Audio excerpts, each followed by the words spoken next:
The scream tore through the ballroom before Cecilia could stop it. Her brother's signature, forged, reckless, damning, sat between her trembling fingers and the Duke of Ravensmoor's cold stare. 10,000 pounds. Her family's name, his trust, shattered. Choose, he said quietly, and the word cut deeper than any blade. Behind her, her mother's whisper, "You know what you have to do, Cecilia. Protect him." In front of her, a little girl named Eliza watched with eyes that had seen too many broken promises. Blood or truth? Sacrifice or self? The choice that would define everything stood before her now. Stay with me until the end of this story. Hit that like button and comment your city so I can see how far Cecilia's journey reaches across the world. The chandeliers in the Pemberton ballroom threw light like currency, generous to those who deserved it, sparse to those who didn't. Cecilia Harrow stood in a corner that had become familiar over the years, a territory she'd claimed through absence rather than presence. The pale blue dress her mother had insisted upon hung loose at the waist. They'd used last season's fabric, let out and restitched, because new gowns were for daughters who mattered. "Stand straighter," her mother hissed, passing by with a champagne flute that wouldn't be her last. "You're slouching again." Cecilia straightened. Habit, not obedience. The ballroom swirled with color and noise, debutantes in whites and creams, mothers in jewel tones that announced their daughter's worth, fathers negotiating futures over cigars in the corner. Cecilia had learned to read these rooms the way sailors read stars. Tonight's constellation pointed to one truth. Her younger sister Amelia was the prize everyone had come to see, and she was perfect for it. 17, blonde where Cecilia was dark, delicate where Cecilia was too tall, too sharp-featured, too much of everything that didn't photograph well in society's lens. Amelia laughed at something Lord Hartwell said, and the sound carried like bells.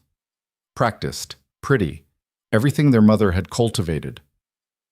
"Your sister looks radiant," someone said beside Cecilia. She turned. Lady Ashford, one of her mother's friends, smiled with teeth that had seen too much gossip and not enough kindness. "She does," Cecilia agreed, because what else was there to say? "And you—" Lady Ashford's eyes traveled down and up, an assessment that found Cecilia wanting.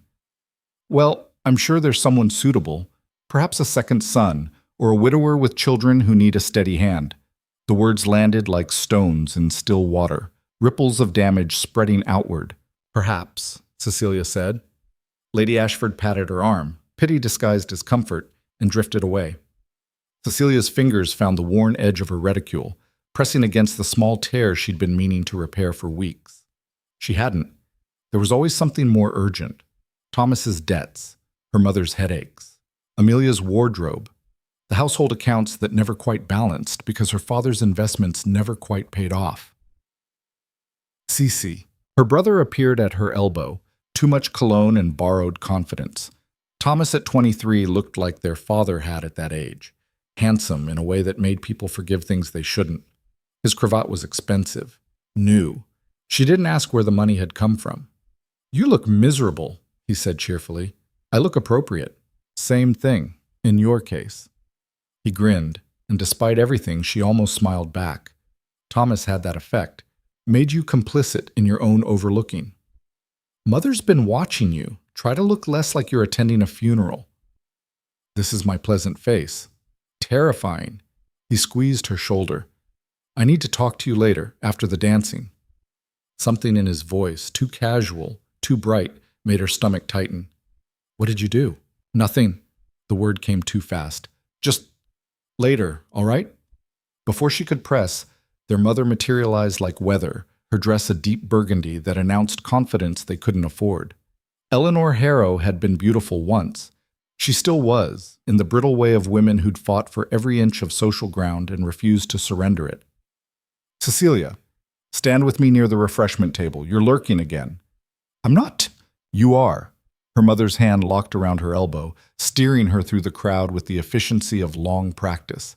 "And straighten your shoulders. You have your grandmother's height. Use it properly, or you just look awkward." They positioned themselves near the champagne, a strategic location that allowed Eleanor to monitor Amelia's progress while appearing casually social. Cecilia knew the routine. She was the set piece that made the display complete. The older, plainer sister who made Amelia shine brighter by comparison. Lord Hartwell's eldest is dancing with her, Eleanor murmured, her eyes tracking Amelia across the floor. That's the third dance. He's interested. He's 19. He's an earl's heir. Her mother's voice sharpened.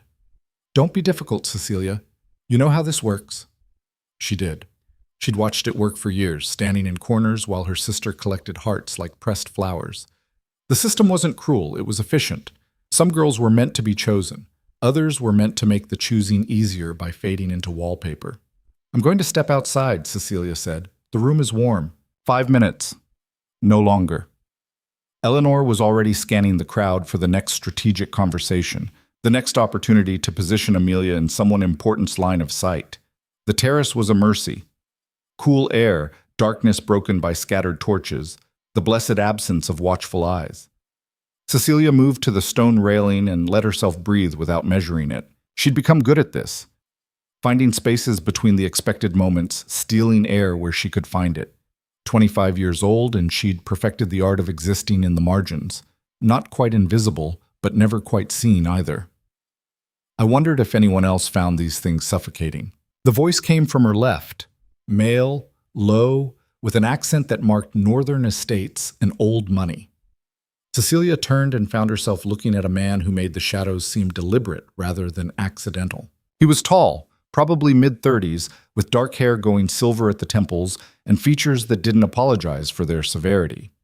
His clothes were expensive in the way that stopped announcing itself, perfectly cut, perfectly plain, the kind of tailoring that cost more than flash because it didn't need to prove anything.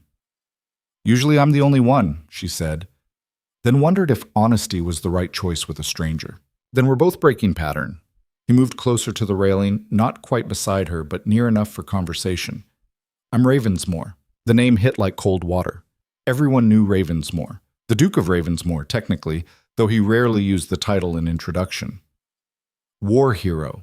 Recluse.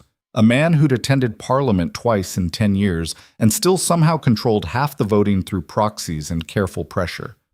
Rumors followed him, about the scars hidden beneath his clothes, about the wife who'd died in childbirth, about the estate in the north where he raised his daughter in isolation. Cecilia Harrow, she managed. I know. At her surprised look, he added, Your mother has introduced me to your sister 3 times tonight. You were standing beside her twice. Heat crept up her neck. Of course her mother had targeted Ravensmore, a duke, widowed, wealthy, powerful. Never mind that he was old enough to be Amelia's father. Never mind that he looked at social functions the way other men looked at necessary surgeries. Amelia is lovely, Cecilia said, because the script was automatic. Amelia is 17 and terrified of saying the wrong thing. His voice held no judgment, just observation. You, on the other hand, are out here instead of in there collecting dances. I don't dance. Can't or won't. The question was direct in a way that bypassed small talk entirely. Cecilia found herself answering honestly. Won't, mostly. The mathematics of it never work out in my favor. Mathematics? Too tall for most partners, too old to be considered a prize, too useful at home to be spared for a husband who might expect me to prioritize his household over theirs. The words came out more bitter than she'd intended. Sorry, that was honest, Ravensmore said, unusual at these events. They stood in silence for a moment. Inside, the music swelled. Another waltz, another rotation of the same pretty patterns.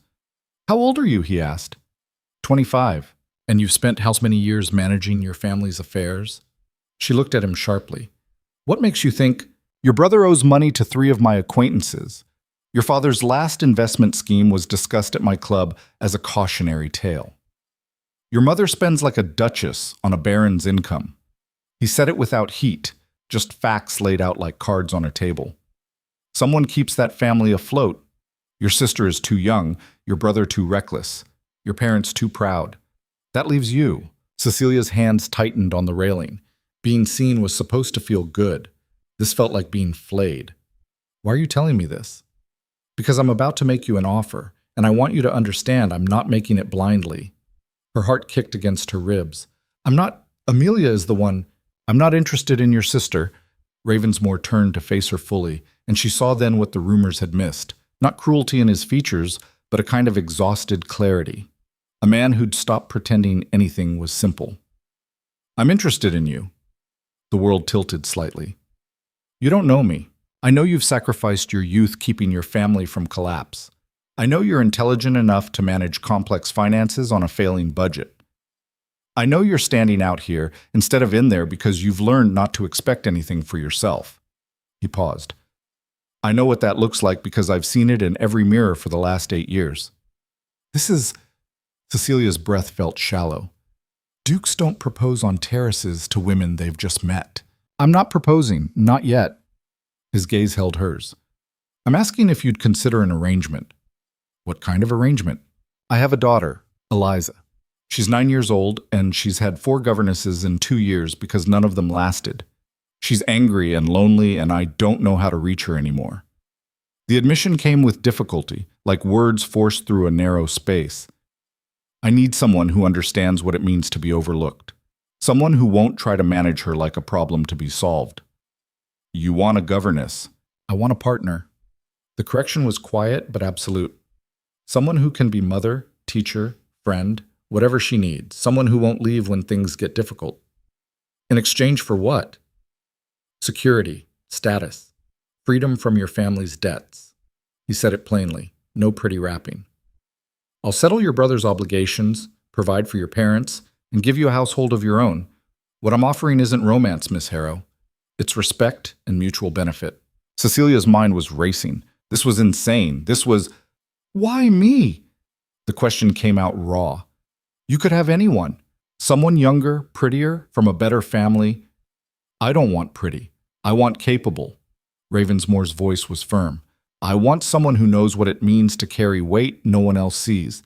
Someone who won't expect me to be something I'm not. And what are you? Tired, he said simply. Tired of performing. Tired of everyone wanting something from me that I can't give. Tired of watching my daughter become more like me every day, isolated, angry, convinced that caring for people only leads to loss. The honesty in it struck something deep. Cecilia knew that tiredness, lived it, wore it like a second skin.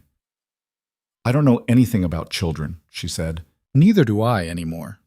A ghost of something that might have been humor crossed his face. We'd be learning together. This is... She stopped, started again.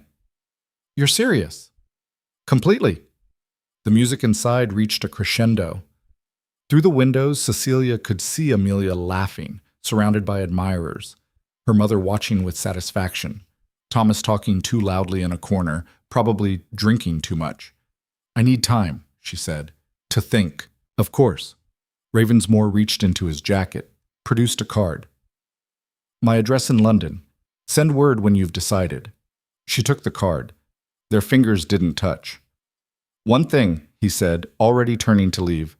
Whatever you decide, decide for yourself, not for them. He was gone before she could ask what he meant. Dut. Cecilia didn't return to the ballroom immediately. She stood on the terrace holding a Duke's calling card and feeling like she'd stepped through a door into a room where all the furniture was slightly wrong. When she finally went inside, her mother descended immediately.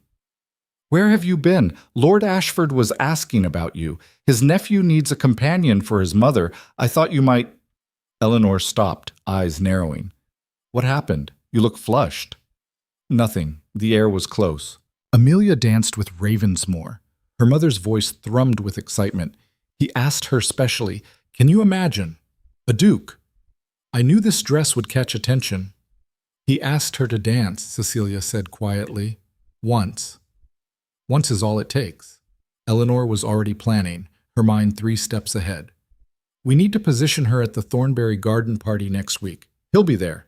He has to be. His daughter is friends with the Thornbury girl. Cecilia let the words wash over her. Her mother's voice, her brother's debts, her sister's future, all of it familiar as breathing.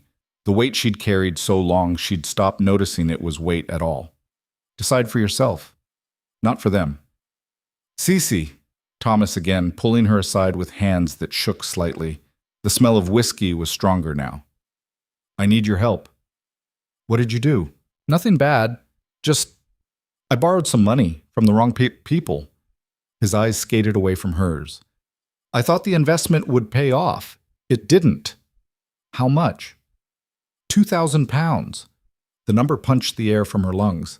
Thomas, I know, but I have a plan. He leaned in, voice dropping. There's this opportunity. A sure thing.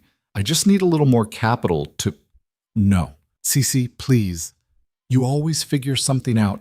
Just talk to Mother, or maybe sell some of the silver, or... We don't have silver to sell. We pawned the last of it 6 months ago for Amelia's coming-out gown. Cecilia's voice was flat.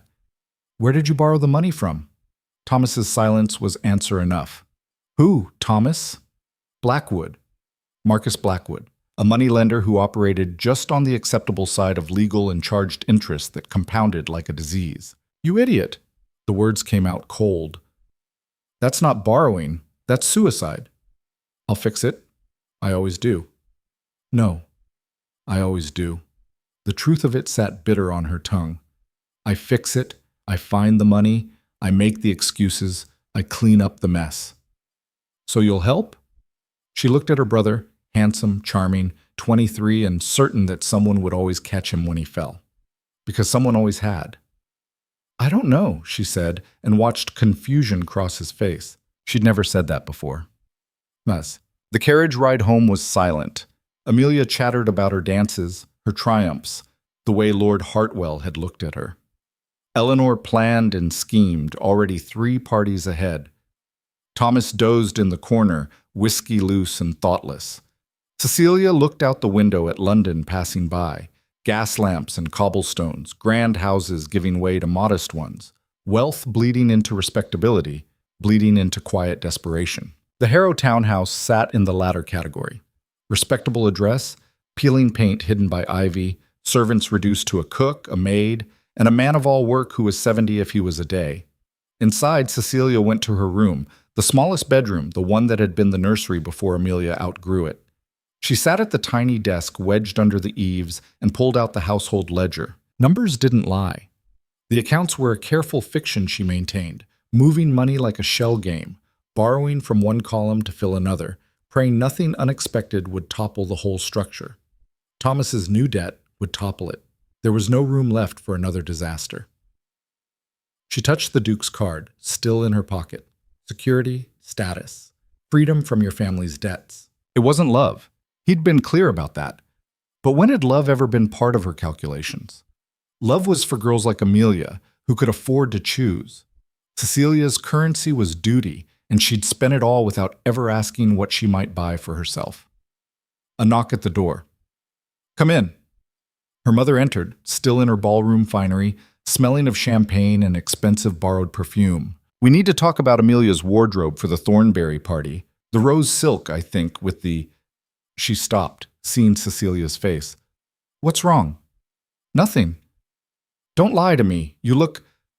Eleanor moved closer, and for a moment something almost like concern crossed her features. Did something happen tonight? Cecilia could tell her. Could lay it all out. The Duke's offer, Thomas's debt, the impossible choice forming in her mind. But her mother would see only one thing, an opportunity. A sacrifice Cecilia could make. Should make. The way she always had. I'm tired, Cecilia said instead. It was a long night. It was a successful night. Eleanor's smile returned. Amelia was radiant. Even the Pemberton herself commented on it. And if Ravensmore showed interest, he danced with her once, Mother. That's all. Once is how it starts. Eleanor moved to the door, then paused. You did well tonight, Cecilia. Standing with me, making Amelia look good by comparison. I know it's not easy for you, watching her have what you... She stopped. Well, you've always understood your role in this family. I appreciate that. The door closed. Cecilia sat in the dark, her mother's words settling like sediment. Your role in this family. The girl who held everything together. The daughter who didn't need attention because she was too useful being invisible. The sister whose plainness made Amelia's beauty more remarkable. The woman who would never be chosen because being chosen would mean abandoning the post she'd been raised to hold. She pulled out the Duke's card again. Read the address in lamplight. Decide for yourself. Not for them. For the first time in her life, Cecilia allowed herself to imagine it. A different house. A different life. A child who needed her not because she was obligated, but because she chose to stay. No love, no romance, just something that belonged to her, something that wasn't sacrifice. The thought felt like treason.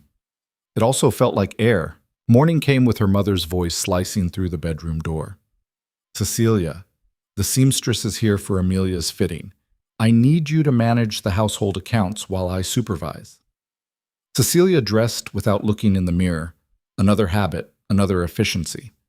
Downstairs, the seamstress had transformed the drawing room into a workspace of fabric and pins, and Amelia stood on a stool like a princess being crowned. The rose silk her mother had chosen caught the light expensively. Higher on the left shoulder, Eleanor directed. No, higher. The neckline should draw attention without being vulgar. Cecilia moved past them toward her father's study, where the household ledgers lived in a drawer that stuck. The morning light showed every crack in the room's respectability. The faded curtains, the carpet worn thin at the threshold, the empty spaces on the shelves where books had been sold during last winter's coal shortage. She opened the ledger and stared at numbers that refused to add up correctly, no matter how many times she rearranged them.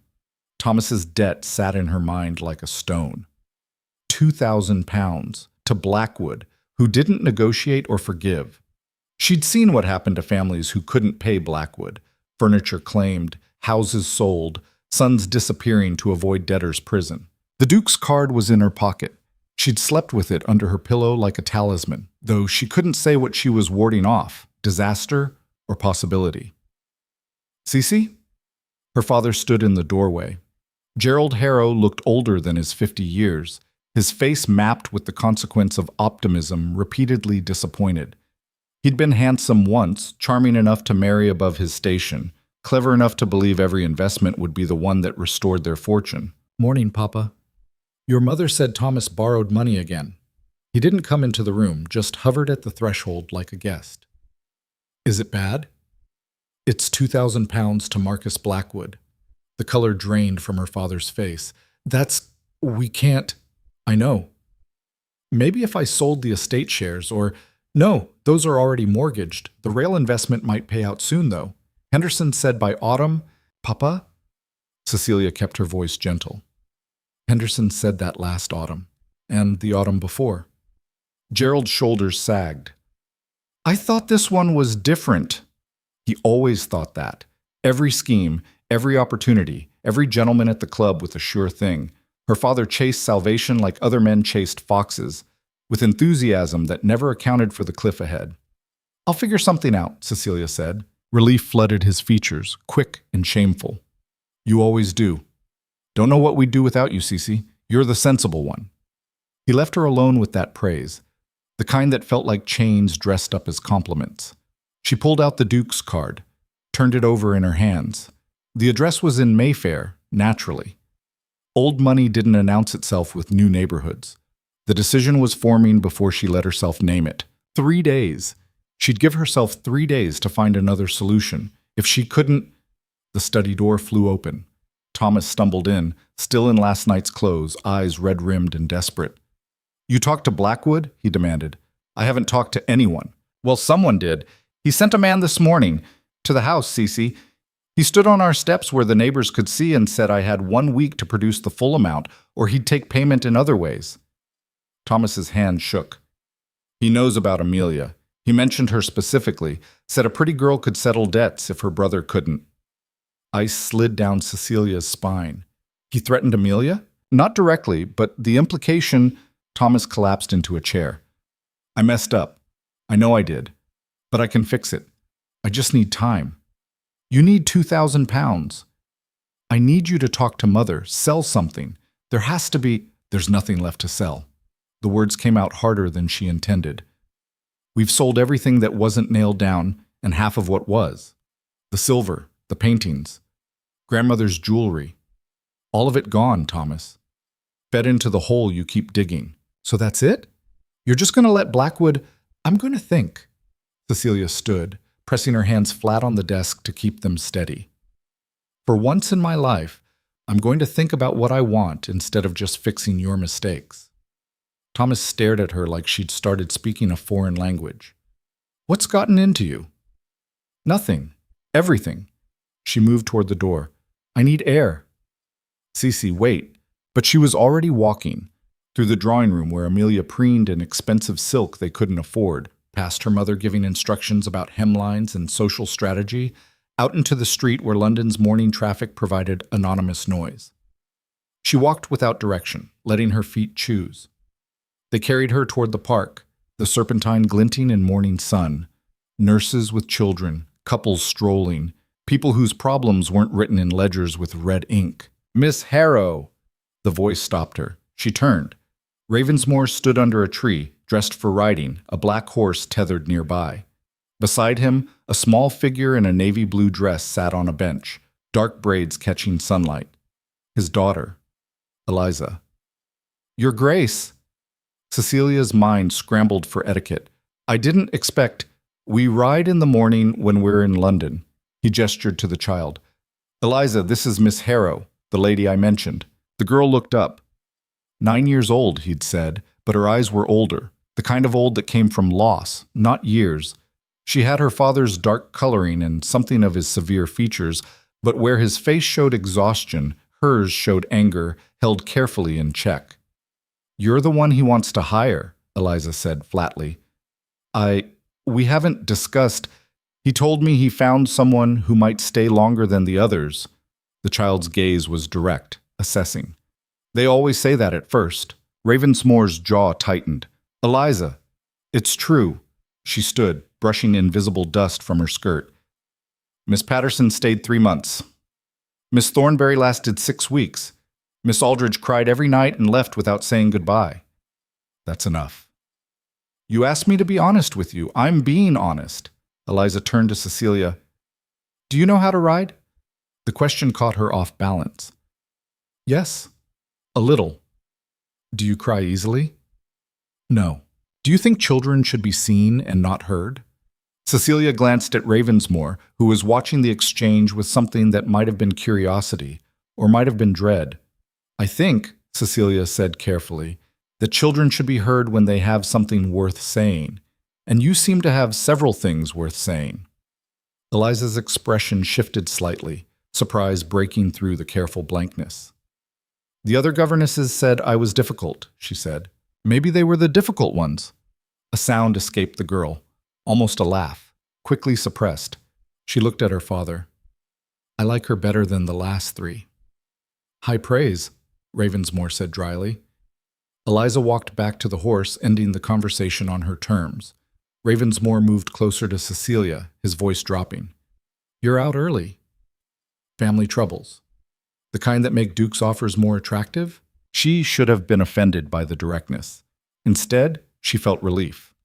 Someone who didn't pretend, didn't dress up reality in polite fictions. Possibly. "I'm returning to Ravensmore Hall in 4 days." He said it without pressure, just information. "If you want to see what you'd be agreeing to before you decide." "That's presumptuous?" A ghost of humor touched his mouth. "I've been called worse, but I meant what I said on the terrace. I need someone who won't run when things get hard. Eliza needs someone who won't see her as a problem to be managed." Cecilia watched the girl stroking the horse's neck, whispering something too quiet to hear. The anger in her was visible, a living thing coiled tight, waiting for the next excuse to strike out. "What happened to her mother?" she asked quietly. Ravensmore's face went blank. "She died giving birth. Eliza knows this. She also knows her mother didn't want children, didn't want to be pregnant, and died angry about it." He said it like reciting facts, but the pain underneath was audible. "The last thing her mother said was that she wished she'd never married me." The honesty of it was brutal. Cecilia couldn't find words. "So now you know," Ravensmore continued. "My daughter is angry at a dead woman who has every right to be angry at me, and I don't know how to tell her that sometimes love isn't enough to make people want to stay." He looked at Cecilia. "I'm not offering you romance, Miss Harrow. I'm offering you a chance to build something real with people who won't take you for granted."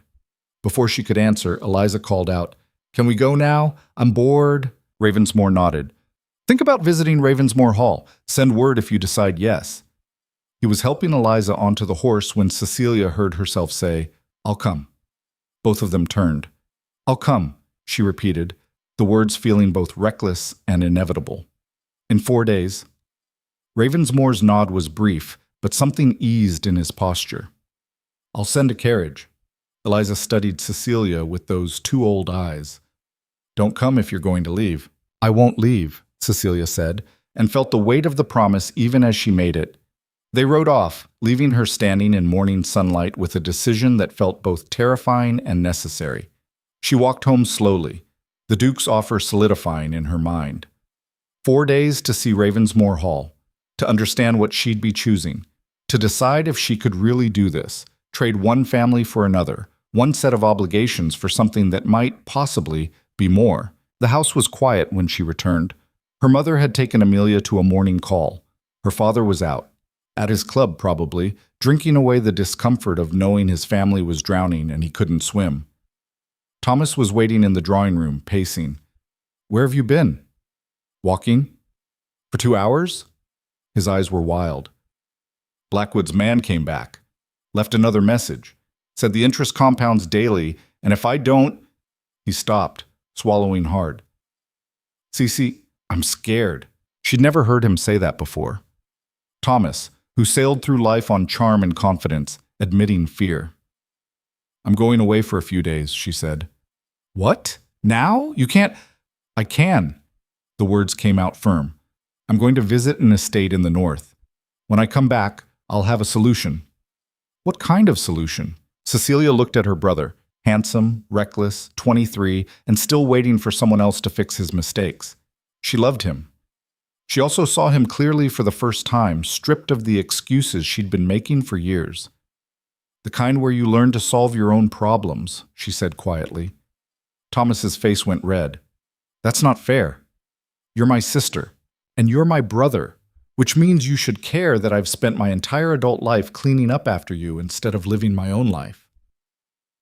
The anger surprised her, how close to the surface it had been waiting. I'm 25 years old, Thomas. I've never been courted, never traveled, never had a season or a debut or any of the things Amelia gets handed without question, because I was too busy managing the accounts and settling your debts and making sure Mother didn't notice how close we are to ruin. I didn't ask you to do that. You didn't have to. I did it because I thought that's what family meant. She moved toward the stairs. I'm going to pack. Don't tell Mother where I'm going. Tell her I'm visiting Aunt Margaret if she asks. Aunt Margaret's been dead for 3 years. Then tell her I'm visiting a friend. I don't care. Cecilia stopped on the landing. 1 week, Thomas. When I come back, things are going to be different. She didn't wait for his response. In her small room under the eaves, she pulled out the battered traveling case that had been her grandmother's. The lock was broken, the leather cracked, but it was hers. She packed carefully. 2-day dresses, a nicer gown for dinner, undergarments, the book of poetry she'd bought with money saved from household economies over 6 months. At the bottom of the case, she placed the household ledger. Evidence, proof of years spent balancing the impossible. A knock interrupted her. Come in. Amelia slipped through the door, still in the rose silk, looking uncertain in a way she rarely did. Thomas said you're leaving. For a few days. Where? Amelia sat on the bed, smoothing her skirts. Mother's going to be furious if you miss the Thornbury party. Let her be furious. Her sister's eyes widened. Are you ill? You never talk back. Maybe I should have started years ago. Cecilia folded a chemise, tucking it carefully into the case. You look beautiful in that dress. I know. Amelia said it without ego, just fact. Mother says if Ravensmoor saw me in this, he'd propose within a month. Cecilia's hand stilled. Do you want him to propose? I don't know. He's old and scary looking. Amelia picked at a thread on her dress. But he's a duke. Mother says I could do worse. You could also do better. How? I'm pretty, but we don't have money. Pretty without money gets you a second son or a widower, maybe a baronet if you're lucky. Her sister's voice held the same trapped quality Cecilia knew in her own. At least a duke would be impressive. Even if you don't love him? Love? Amelia laughed, but it sounded hollow. Mother says love is for people who can afford it. We can't. The words hit harder than they should have. Her sister, 17, beautiful, supposedly the one with options, was just as caged as Cecilia. Different bars, same prison. What if I told you, Cecilia said slowly, that Ravensmore isn't interested in you? Amelia's head snapped up. What? He asked me, not to dance, to marry. Silence fell like a curtain. Amelia stared at her, emotions flickering too fast to name, shock, confusion, something that might have been relief before hurt covered it. You? The word came out small. Why would he? You're not... She stopped, color flooding her cheeks. I didn't mean... It's all right. Cecilia kept packing, not looking at her sister. I know what I am, so does he. That's why he asked. Does Mother know? No. Are you going to tell her? Eventually. Cecilia closed the case, fastening the broken clasp as best she could. After I decide if I'm going to say yes. Amelia was quiet for a long moment, then softly, Do you want to say yes? The question was genuine, maybe the first genuine thing her sister had asked her in years. I don't know, Cecilia admitted. He's offering security, protection, a child who needs someone, but no love. He was very clear about that. And you're considering it. I'm considering having a life that's mine. She looked at Amelia. Does that make me selfish? Her sister's laugh was bitter. If it does, then I'm selfish too. Because I'd take security over love in a heartbeat if it meant I didn't have to smile at men twice my age and pretend I find them fascinating. They looked at each other, two sisters, both trapped, both starting to see the bars clearly. The Duke has a daughter, Cecilia said. 9 years old, angry, difficult. He needs someone who can reach her. Can you? I don't know, but I want to try. The admission felt like opening a window. For once, I want to try something that's for me. Amelia stood, moved to the door, then turned back. I hope you say yes, and I hope... She paused. I hope when you leave, you don't look back. The door closed softly. Cecilia sat on the bed, surrounded by the debris of packing, and let herself cry, not from sadness, but from the terrifying relief of a decision finally forming. The next 3 days passed in a strange, suspended state. Her mother noticed her distraction but attributed it to women's troubles and left her alone. Thomas avoided her, sulking in his room or out at the club spending money they didn't have. Her father asked once where she was going and accepted her vague answer without pressing. Only Amelia seemed to really see her, and the look in her sister's eyes was complicated, envy mixed with something like pride. On the morning of this 4th day, a carriage arrived. Black, elegant, the Ravensmore crest discreet on the door. The driver handed her a note in the Duke's precise handwriting. The journey is 6 hours. There are books in the carriage if you need distraction. Come prepared to stay 3 days. Cecilia left her family without ceremony. No dramatic goodbye, no announcement. She simply walked out the door with her grandmother's battered case and climbed into a Duke's carriage. And if her hands shook slightly as they pulled away from the only home she'd ever known, she didn't let herself look back to see if anyone was watching from the windows. The countryside unrolled in shades of green, London giving way to estates, villages, open land. Cecilia read one of the books Ravensmore had provided, a history of northern estates, but her mind wouldn't focus. Instead, she watched the world change outside the window and wondered what she was driving toward. Ravensmore Hall appeared as dusk fell, a sprawl of gray stone and ancient timber, ivy-covered walls and mullioned windows that caught fading light, larger than she'd expected. Older. The kind of place that had stood through centuries and would stand through centuries more, indifferent to the small human dramas played out within its walls. The carriage stopped. A butler opened the door, elderly, formal, his expression carefully neutral. Miss Harrow, His Grace is expecting you. Inside, the hall was all dark wood and darker paintings, suits of armor standing guard, a staircase that swept up into shadows. Cecilia felt suddenly small, a girl playing at belonging in a place built for duchesses and power. Cecilia! Ravensmore descended the stairs, still in riding clothes, looking more at ease here than he had in London's ballrooms. Behind him, moving slower, came Eliza. Your journey was comfortable? Yes, thank you. Eliza will show you to your room. We dress for dinner, but nothing formal tonight. He glanced at his daughter. Be polite. Eliza rolled her eyes, a flash of child beneath the anger, and gestured for Cecilia to follow. They climbed the stairs in silence.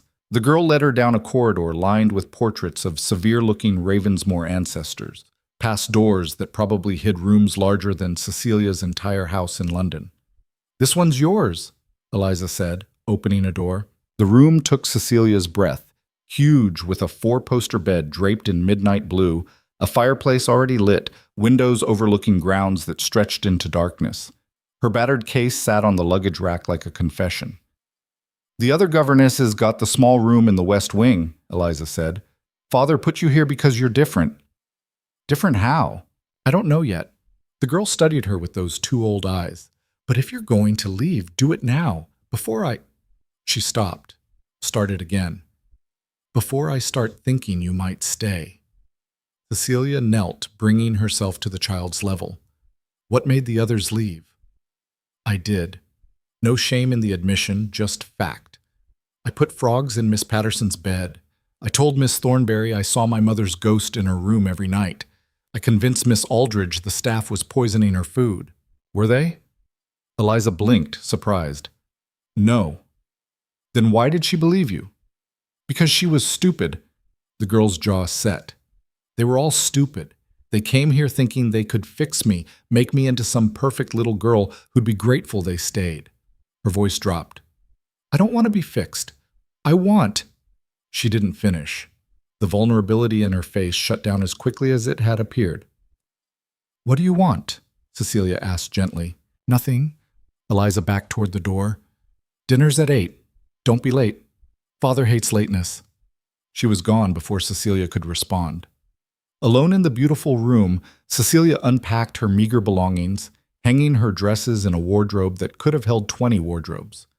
The contrast was absurd, her worn cotton next to mahogany and silk lining. But the view from the window steadied her. Grounds rolling into darkness, the kind of space that made London's cramped streets feel like a different world entirely. She could breathe here. That alone felt revolutionary.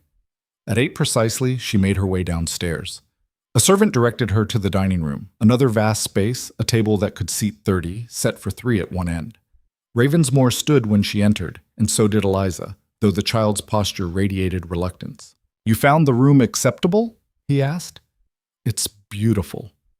"It was my mother's. She preferred the east wing light." He pulled out Cecilia's chair himself, a courtesy that felt strange. "Eliza and I eat together when we're in residence. I don't believe in children dining separately." They sat.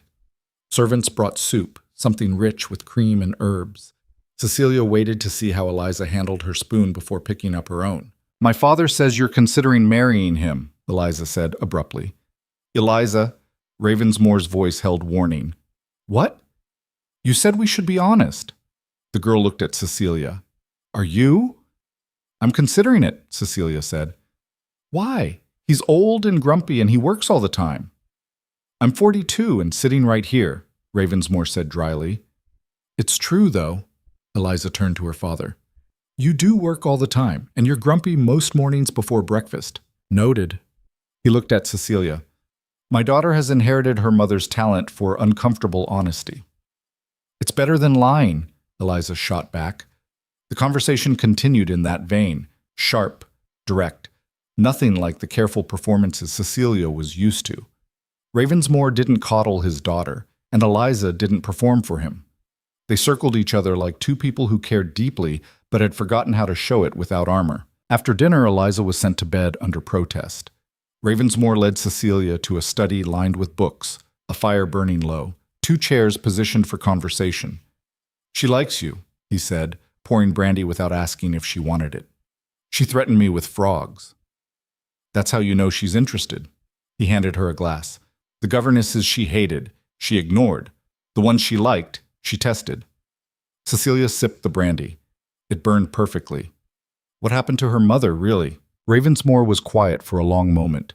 When he spoke, his voice was stripped of pretense. "Catherine and I married for all the wrong reasons. Alliance, duty, expectation. We tried to make it work, but—" He stopped. "She didn't want children. I pushed anyway, thinking it would fix things. It didn't. She died hating me for forcing her into a role she never chose." He looked at Cecilia. "Eliza knows this. I've never lied to her about it. Maybe that was a mistake. Maybe it was honesty, Cecilia said quietly. She's angry all the time. At me, at Catherine, at herself for existing. Ravensmore's hands tightened on his glass. I don't know how to reach her anymore. Maybe you don't need to reach her. Maybe you just need to stand beside her and not flinch when she lashes out. He looked at her sharply. You sound like you speak from experience. I have a brother who's been making mistakes for years while I cleaned them up. The brandy was making her reckless with truth. I thought I was helping him, but really, I was just making it easier for him to keep failing. And now? Now I'm here, deciding if I want to keep being the person who fixes everything or if I want to try being someone who builds something new. Ravensmore nodded slowly. That's what I'm offering. Not fixing, building. They sat in silence, the fire crackling, the weight of complicated truths settling between them. 3 days, he said finally. Spend them here. Get to know Eliza. See what this life would actually look like. Then decide. Cecilia raised her glass in a small salute. 3 days. That night, lying in the Duchess's former room, listening to an unfamiliar house settle into sleep, Cecilia felt something shift inside her. This place, this life, this strange, broken family, it wasn't perfect. It wasn't love. But it was honest.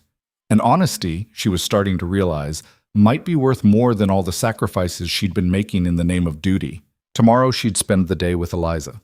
Tomorrow she'd see if this child could accept her, if this life could hold her, if she was brave enough to choose it. But tonight, for the first time in years, Cecilia fell asleep not planning how to solve someone else's problems, but wondering what it might feel like to build something entirely her own. Morning at Ravensmore Hall came with birdsong instead of her mother's demands, a luxury Cecilia hadn't known she craved. She dressed carefully in her simplest day dress and found her way downstairs by following the smell of breakfast.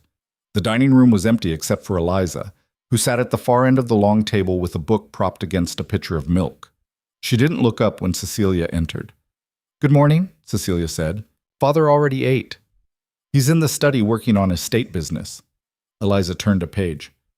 You can eat wherever you want. We don't have rules about that here. Cecilia took a seat across from her, close enough for conversation, but not intrusive. A servant appeared with tea and toast, scrambled eggs, bacon that smelled like heaven. What are you reading? A book about Vikings. Eliza finally looked up. Did you know they let women own property and divorce their husbands if the husbands were useless? I didn't. Most people don't. Everyone thinks women in history just sat around being pretty and doing what men told them to. The girl's eyes challenged Cecilia to disagree. But that's not true. Some of them were warriors. Some ran entire estates. Some killed people who deserved it. Sounds like you've thought about this. I think about a lot of things. Eliza closed the book. Father says I think too much and should spend more time on needlework and dancing. Do you want to spend more time on needlework and dancing? No, needlework is boring and dancing is stupid. Cecilia bit back a smile. What would you rather do? Ride, read, learn about things that matter. Eliza's jaw set stubbornly. Miss Patterson said proper young ladies don't need to know about Vikings or battles or anything interesting. She said I should focus on being pleasant. What happened to Miss Patterson? I told her the Vikings would have thrown her overboard for being useless. A flash of satisfaction crossed the girl's face. She cried and left the next day. That was cruel. Eliza's expression hardened. She was cruel first. She kept telling me my mother would be disappointed in who I was becoming. Like she knew anything about my mother. The pain underneath the anger was visible, raw. Cecilia chose her next words carefully. It sounds like Miss Patterson was trying to make you into someone you're not. Everyone tries to do that. Eliza pushed her plate away. Father wants me to be less angry. The servants want me to be easier to manage. The governesses wanted me to be grateful they stayed. Her voice dropped. No one just wants me to be me. I do. The girl's head snapped up. You don't even know me. Not yet, but I'd like to. Cecilia met her eyes. What if we made a deal? You show me who you really are, Vikings and anger and all of it, and I won't try to make you into someone else. Eliza studied her with that too-old gaze, searching for the lie. And what do you get? Honesty, which is worth more than pleasantness. A long silence. Then, "Do you ride?" "Yes." "Well?" Challenge in the word. "Well enough not to fall off." "Then come on." Eliza stood abruptly. "I want to show you something." They went to the stables, a sprawling building that smelled of hay and horse and leather. Eliza moved through it with the confidence of someone who'd spent more time with animals than people. She led Cecilia to a stall at the end where a gray mare waited. "This is Tempest. She's mine." The girl's voice softened. "Father gave her to me after my mother died. Said I needed something that was just mine." The mare nuzzled Eliza's hand, gentle despite the aggressive name. "She's beautiful." "She's more than that. She's mine." Eliza looked at Cecilia. "If you're going to stay, you need to understand that I have things here that matter. Not just Father's estate or the house. Things that are mine." "I understand." They saddled horses, Tempest for Eliza, a calmer bay for Cecilia, and rode out into grounds that stretched farther than Cecilia had realized. Open fields giving way to woods, a stream cutting silver through green, the kind of landscape that made London feel like a distant fever dream. Eliza rode hard, testing Cecilia's claimed competence. They galloped across a meadow, jumped a low stone wall, pushed through a thicket that caught at Cecilia's skirts. The girl glanced back repeatedly, waiting for complaint or fear. Cecilia gave her neither. Finally, Eliza slowed at the edge of a clearing where an old oak tree stood massive and ancient. She dismounted, tying Tempest to a low branch, and Cecilia followed. "This is my place," Eliza said. "No one else comes here, not even Father." The tree's roots had created natural seats worn smooth by use. Carved into the trunk were initials, ER, and others Cecilia couldn't make out. "I come here when I'm angry," the girl continued, "which is most of the time." "What makes you angry?" "Everything." Eliza sat, pulling her knees to her chest. "People lying, people pretending they care when they don't, people saying my mother is watching over me from heaven when I know she's just dead." Her voice cracked. "She didn't want me. Father told me the truth about that. Everyone else lies and says she loved me really, deep down. But he said she died hating that I existed." The brutal honesty of it punched the air from Cecilia's lungs. She sat carefully beside the girl. "That must be the hardest truth anyone's ever told you." "Yes." Eliza's eyes were dry, but pain lived in every line of her small body. "But at least it's true. At least he didn't lie." "Do you wish he had?" "Sometimes. Most of the time." The girl looked at the carved initials. "But then I remember Miss Aldridge telling me how much my mother loved me, how she was an angel now, how I should be grateful she gave her life for me. And I wanted to scream because it was all lies, pretty, useless lies." "Your father was trying to be honest with you," Cecilia said quietly, "even when the truth hurt. Is that what you'd do?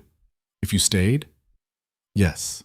Eliza picked at the bark, not looking at Cecilia. "The other governesses lied about everything. They said I was pretty when I'm not. They said I was clever in ways I'm not. They made up stories about my mother being perfect." Her jaw tightened. "I hate liars more than anything." "Then I won't lie to you. Even if the truth hurts?" "Even then." The girl was silent for a long moment. Then, "Do you think I'm difficult?" Cecilia considered. "I think you're angry. That's different. Father says my anger will make people dislike me. People who matter won't." Eliza looked at her then, really looked. "You're different from the others." "How?" "You don't treat me like I'm broken. You just—" She struggled for words. "You just sit here like this is normal. Being angry when you've been hurt is normal." Something in Eliza's expression shifted. A crack in the armor, vulnerability bleeding through. She opened her mouth to say something, then stopped. Hoofbeats interrupted them. Ravensmore appeared through the trees, riding a black stallion that matched his severe appearance. His face was tight with something Cecilia couldn't read. "Eliza, back to the house. Now." The girl's walls slammed back up. "Why?" "Because I said so." His voice was sharp, unusual. "Go." Eliza looked between them, then mounted Tempest with jerky movements. She rode off without another word, leaving Cecilia alone with the Duke. "What's wrong?" Cecilia asked. A rider came from London. Your brother is here. Ice slid through her veins. Thomas? Here? Arrived an hour ago. Demanding to see you. Ravensmore's jaw was tight. With a man I recognize. Marcus Blackwood. The world tilted. No, he wouldn't. He did. Ravensmore dismounted, moving closer. Whatever trouble he's brought, we need to deal with it now, before it touches Eliza. They rode back in silence, broken only by hoofbeats and Cecilia's racing thoughts. Thomas here, with Blackwood. The debt must have reached a breaking point, but why come here? How had he even known where she was? The answer hit her as they approached the house. Amelia. Her sister had known. Must have told him when he demanded answers. In the courtyard, 2 horses stood lathered and tired. Through the drawing-room window, Cecilia could see Thomas pacing while a heavy-set man with a cruel face sat watching. Blackwood. Let me handle this, Ravensmore said. No. Cecilia dismounted. He's my brother. My problem. Not anymore. The Duke's voice was firm. The moment you accepted my invitation, this became our problem. And I don't negotiate with men like Blackwood. They entered together. Thomas spun around, relief and desperation warring on his face. Cece, thank heaven, I've been going mad trying to find you. How did you know I was here? Her voice came out colder than she'd intended. Amelia told me. She said you were visiting a duke, and I thought... He stopped, seeing Ravensmore. Recognition dawned. You're the one who... At the ball? Thomas Harrow. Ravensmore's voice could have frozen water. And Marcus Blackwood. Uninvited guests. Blackwood stood slowly. He was shorter than Thomas, but twice as dangerous, with eyes that calculated worth like a butcher weighing meat. Your Grace, the title dripped mockery. Forgive the intrusion, but young Mr. Harrow here owes me a considerable sum, and when he mentioned his sister was visiting a duke, I thought perhaps we could discuss a mutually beneficial arrangement. Get out of my house. Now, let's be civilized. Blackwood's smile was reptilian. £2,000, Your Grace, plus interest. A trifling sum for a man of your means, but devastating for a family like the Harrows. His gaze slid to Cecilia, unless, of course, other arrangements could be made. The implication was vile and clear. Cecilia's hands clenched. Thomas, she said quietly, why did you bring him here? I didn't have a choice, her brother's voice cracked. He was threatening Amelia, the house, everything. Mother's jewelry is already gone. I pawned it last week trying to make a payment. Father's investments are worthless. We're drowning, Cece, and you disappeared, so you led a predator to my door. I thought the Duke could help. You're here. He clearly has interest in you. Maybe he'd sell me to clear your debts? The words tasted like poison. Thomas's face went white. No, I just thought, you thought I'd sacrifice myself again. Cecilia looked at her brother and saw him clearly. Not the charming boy she'd been protecting, but a man who'd learned that his mistakes would always be someone else's problem. How much of the 2,000 was the original debt, Thomas?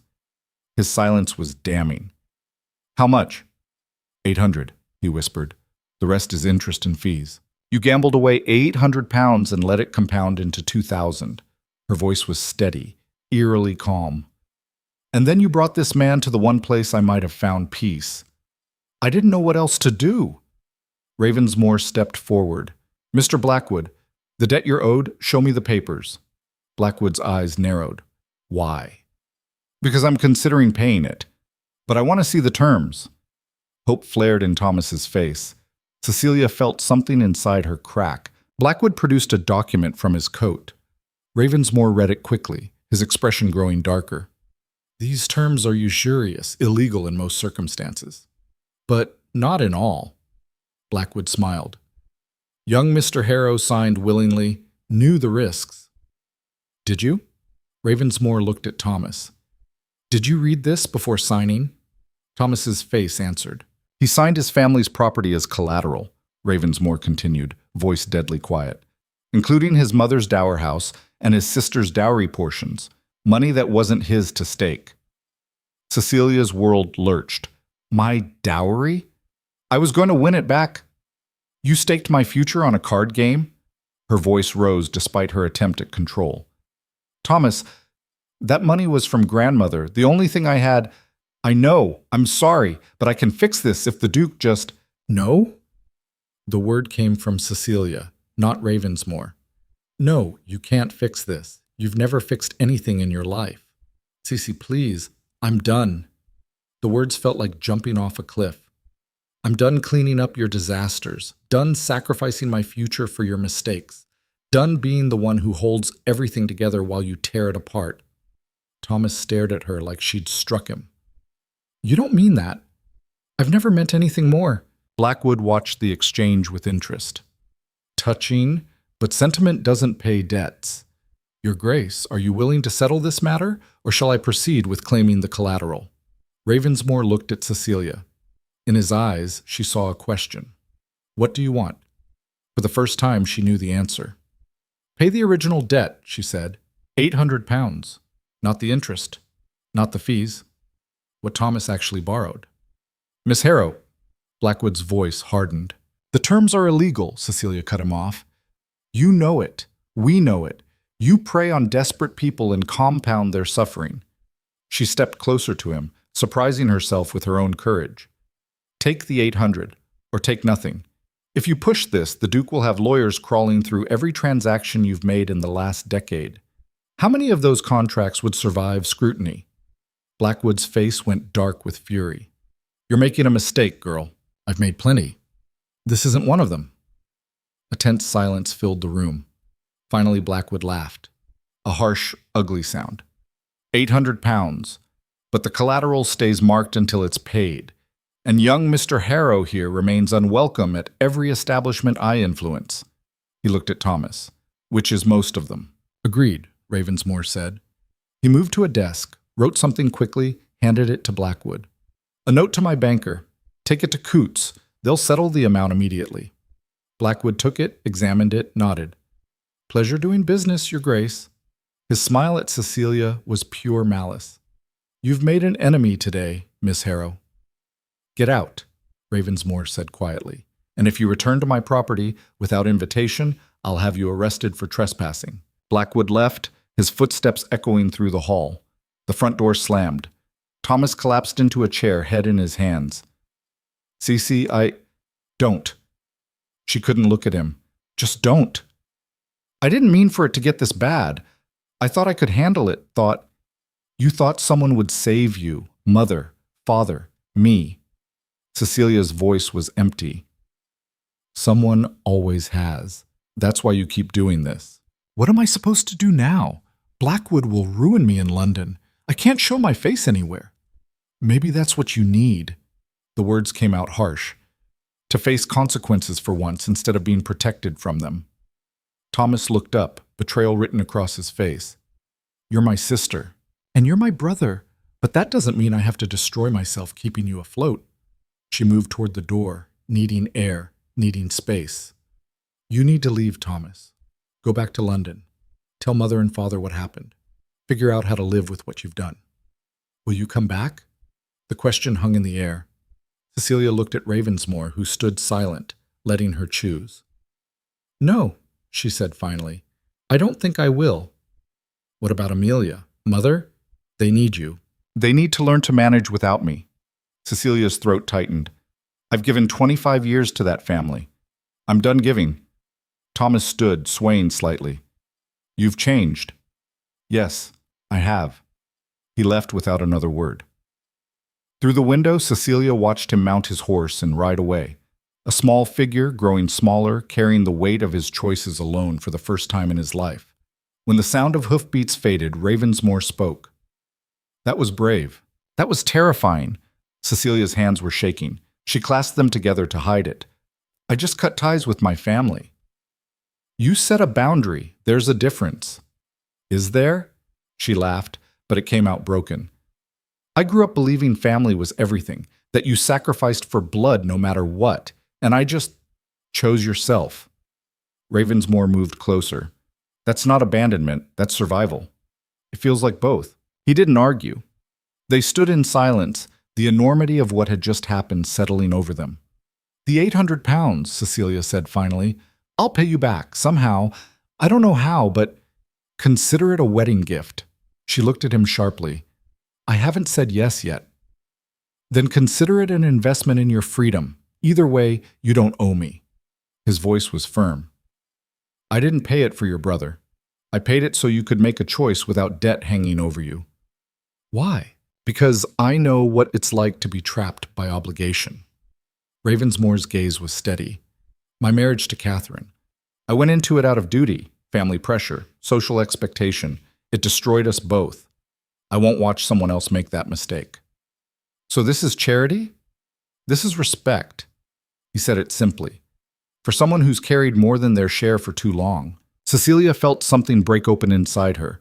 Not pain, but release. Years of holding everything together, years of being the strong one, the reliable one, the one who never complained because someone had to keep functioning. I don't know how to be free, she whispered. Neither do I. We'll figure it out together. Ravensmore paused. If you stay, the question hung between them, quiet and enormous. Before Cecilia could answer, footsteps sounded in the hall. Eliza burst in, her face tight with fury. I heard everything. She looked at Cecilia. Your brother is horrible. Eliza, Ravensmore's voice held warning. He is. He came here and tried to use her to pay his debts, like she's something that can be sold. The girl's hands were fists. That's what my mother felt like. Father told me. Sold into a marriage she didn't want. Your mother's situation was different. Was it? Eliza's eyes blazed. Everyone wanted her to marry you because it was good for the families. No one asked what she wanted, just like no one asked Miss Harrow what she wanted before her brother tried to trade her. The parallel was uncomfortably accurate. Ravensmore looked at Cecilia, something like apology in his expression. Eliza's right, Cecilia said quietly. My family has been trading on my sacrifice for years. I just never named it that way before. Are you going to stay? Eliza asked. The anger in her voice couldn't quite hide the fear underneath. Or are you going to leave like everyone else? Cecilia stopped. This child, this damaged, angry child, was asking for something real, for commitment, for someone to choose her instead of running from the difficulty of loving her. I need to think, Cecilia said. That means no. Eliza's face shuddered.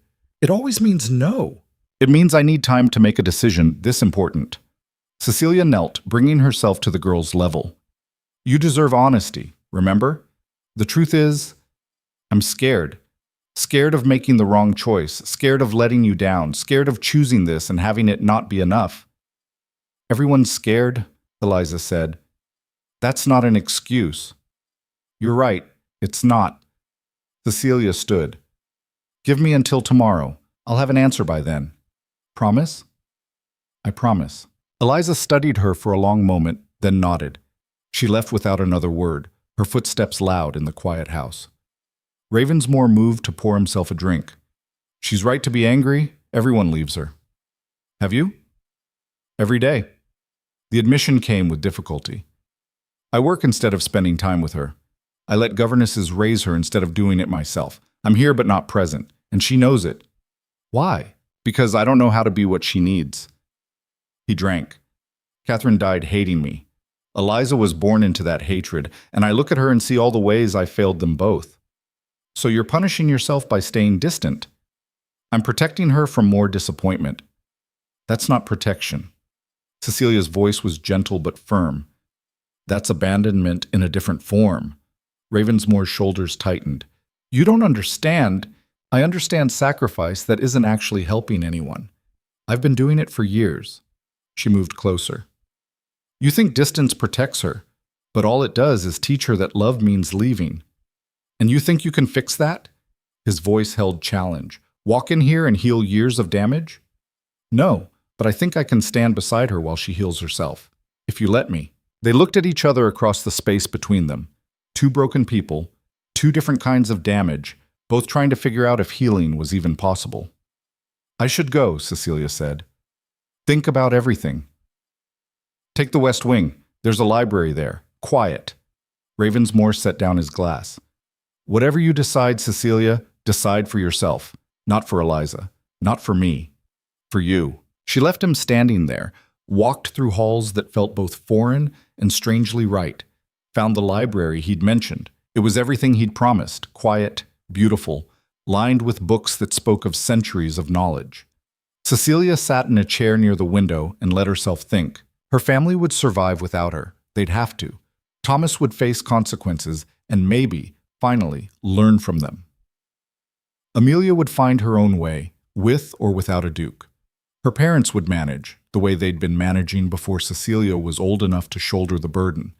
And she could stay here, build something new, be mother to a child who desperately needed someone to choose her, be partner to a man who understood that respect mattered more than romance. It wasn't the life she'd imagined as a girl, but then that girl had imagined very little beyond duty.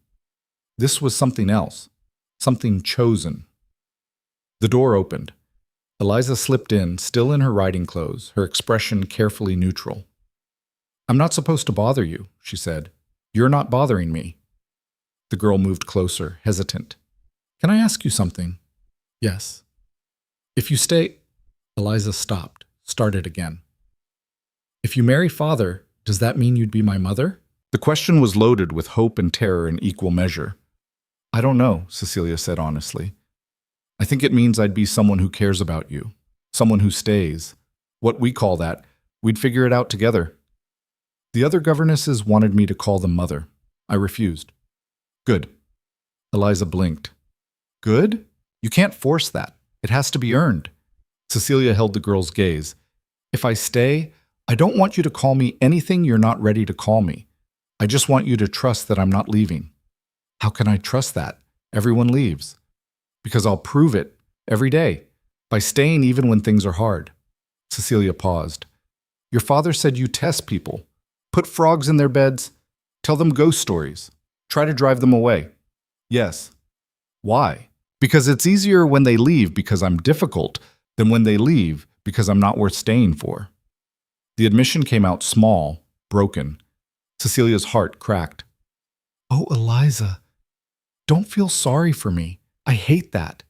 I don't feel sorry for you. I understand you." Cecilia stood, moved closer. "I've spent years making myself useful so people wouldn't notice I wasn't chosen. You make yourself difficult so you can control when people leave. Different strategies, same fear." Eliza's eyes were bright with unshed tears. "Are you going to stay? Do you want me to?" "I don't know, maybe." The girl's voice was rough. "You're different from the others. You don't lie. You don't try to fix me. You just—" She stopped, struggling. "You make me think maybe I could be worth staying for." "You are worth staying for. You barely know me. I know enough." Cecilia knelt again, bringing herself eye level with this fierce, damaged child. "I know you're angry and honest and brave enough to say what you feel. I know you love your horse and your Vikings and your father even though he doesn't know how to love you back the right way. I know you're scared that if you let yourself hope, you'll just get hurt again." A tear escaped, tracking down Eliza's cheek. She wiped it away angrily. "I don't cry." "Everyone cries." "Not me. Crying is weak. Crying is honest." Cecilia reached out slowly, giving the girl time to pull away. She didn't. Cecilia touched her shoulder gently. "And you value honesty above everything, remember?"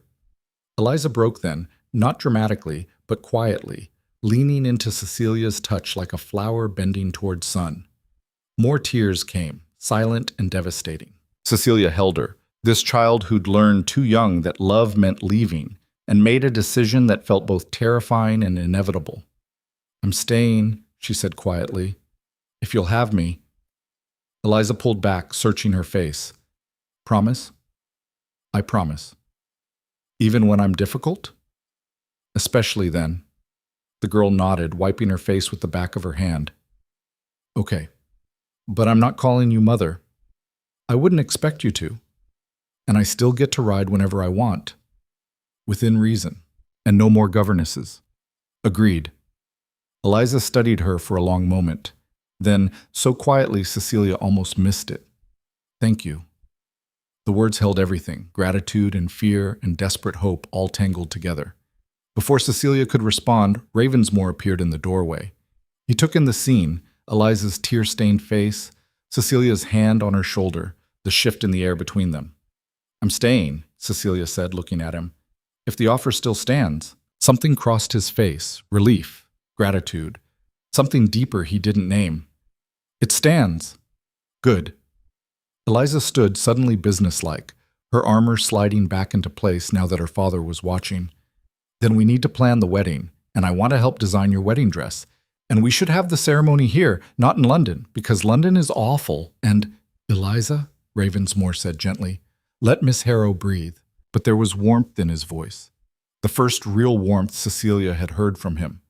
He looked at his daughter with something approaching wonder, as if he'd forgotten she could be happy and was seeing it again for the first time.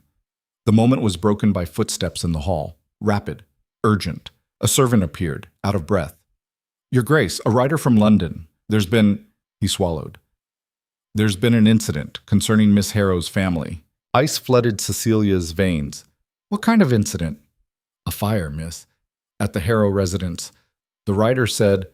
The servant looked at Ravensmore helplessly. He said you should come immediately. The world tilted. Cecilia's hands went numb. Was anyone hurt? Her voice sounded distant, belonging to someone else. They don't know yet, miss.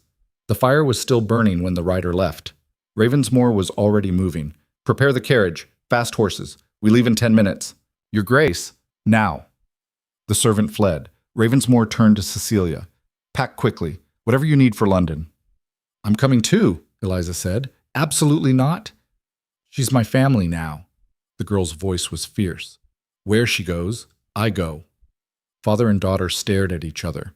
Ravensmore broke first. Fine, but you stay in the carriage unless I say otherwise. They scattered, Cecilia to pack, Eliza to change, Ravensmore to organize the journey. Cecilia's hands shook as she threw things into her case, her mind racing. The house, her family, the fire. This was her fault.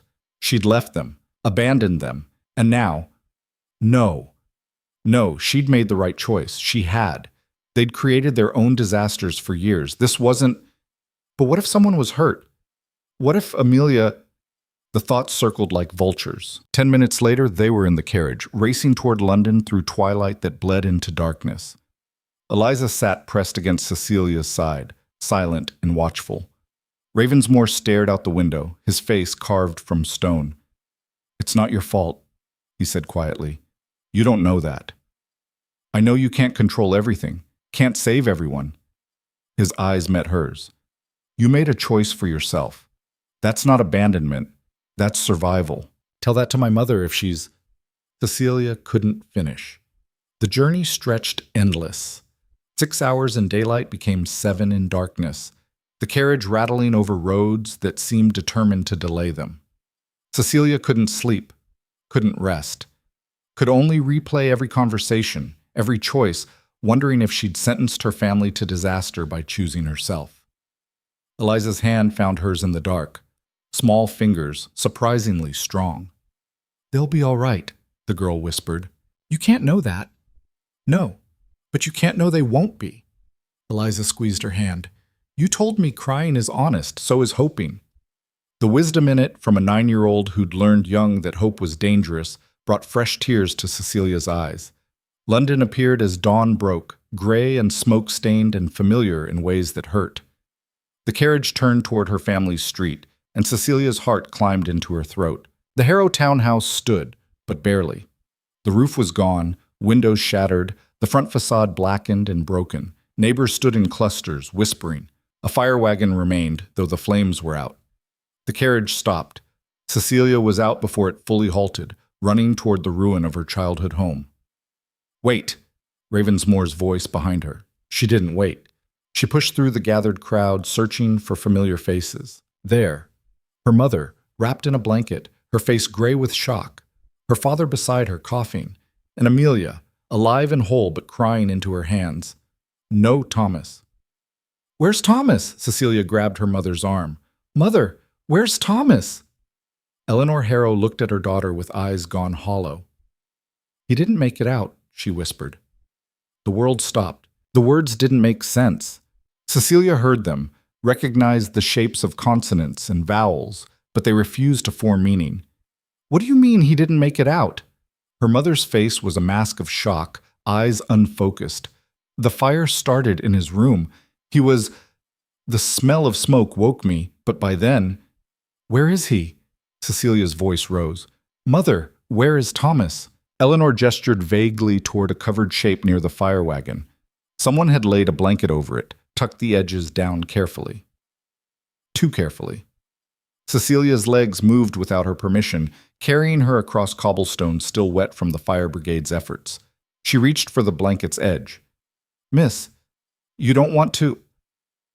A fireman stepped forward. She pulled the blanket back anyway. Thomas lay there, face blackened by smoke, eyes closed. He looked smaller than she remembered, younger, 23 and gone, stopped mid-breath, mid-life, mid-mistake. He's not dead. The words came out flat. He's just unconscious. We need a doctor. Miss Harrow. The fireman's voice was gentle. I'm sorry. He's been gone for hours. No. Cecilia knelt beside her brother's body.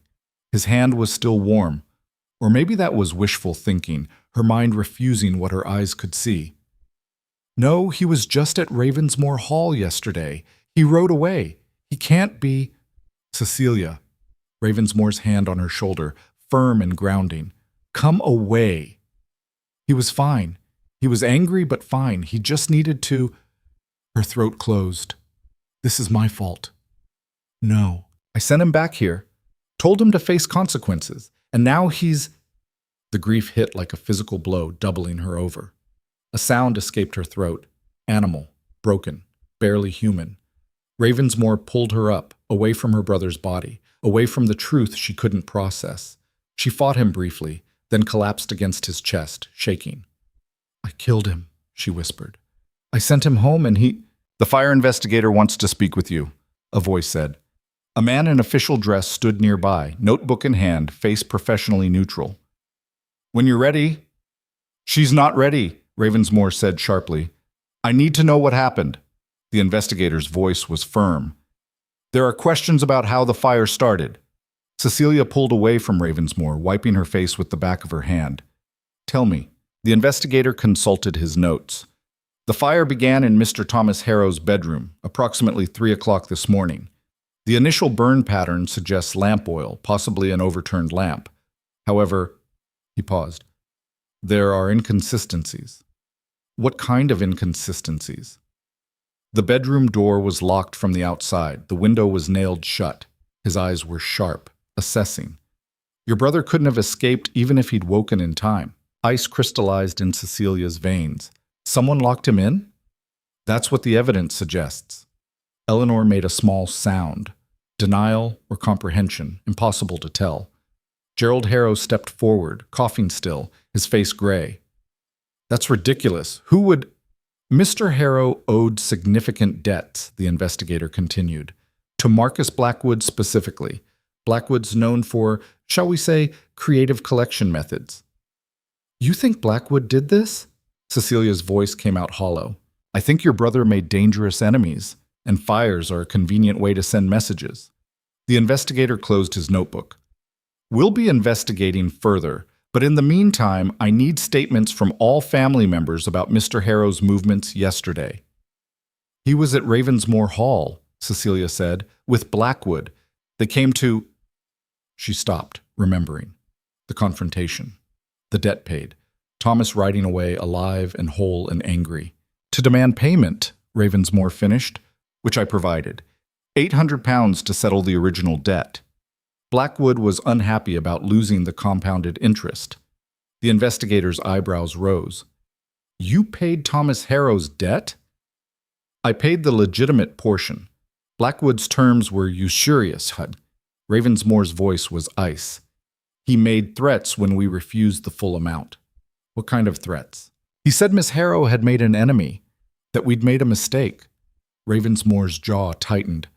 I assumed he meant social retaliation, not murder. We don't know it's murder yet, the investigator cautioned. Could be an accident. Drunk young man, overturned lamp, poor luck with a stuck lock. The window was nailed shut, Cecilia said. Thomas wouldn't have done that. He hated sleeping in closed rooms. He always kept the window open, even in winter. Her mother looked up sharply. That's true. He did. The investigator made a note. Who had access to the house yesterday? Just family, Gerald said. And the servants, cook, Mary the maid, old Henderson. Where are the servants now? Silence. Eleanor's face went white. I haven't seen them since before the fire. I assumed they'd fled when it started, but we'll need to locate them. The investigator's expression was grim. In cases like this, servants are often the first to disappear if there's been foul play. Cecilia's mind was racing through shock and grief. Thomas dead. Possibly murdered. Blackwood's threats. The servants gone. This is my fault, she said again. I challenged Blackwood. Told him to take the 800 or nothing. He threatened me and I... You did nothing wrong. Ravensmore's voice was firm. Blackwood is responsible for whatever happened here, not you. But if you'd what? Paid the full extortion? Given in to threats? Let him bleed your family dry. Ravensmore turned to the investigator. Marcus Blackwood has been operating outside the law for years. Everyone knows it. Why hasn't he been stopped? Knowing and proving are different things, Your Grace. Blackwood's careful, keeps his hands clean, uses intermediaries. The investigator tucked his notebook away. But if this is his work, he's made a mistake. Killing a gentleman's son is different from terrorizing debtors. The magistrate will take notice. Will that bring my son back? Eleanor's voice cracked on the last word. No, ma'am, but it might prevent the next one. The investigator left them standing in the wreckage of their home and their family. Neighbors still watched, whispering. Cecilia could feel their eyes, their judgment. The Harrow family, always on the edge of scandal, finally tumbling over into tragedy. Amelia appeared at Cecilia's side, her beautiful face swollen from crying. I told him where you were, when he demanded to know. If I hadn't... Don't. Cecilia pulled her sister close. Don't take this on. Thomas made his own choices. We all did. But I thought... Amelia's voice broke. I thought he'd be fine. He was always fine. Charming his way out of trouble, making people forgive him. I thought he was invincible. So did he. They stood together, two sisters who'd been strangers in their own home, united finally in grief. Your Grace, a voice interrupted. A woman Cecilia didn't recognize, well-dressed, middle-aged. I'm Mrs. Pemberton. I live 3 houses down. I wanted to offer... She paused. Your family shouldn't stay at a hotel. There will be talk.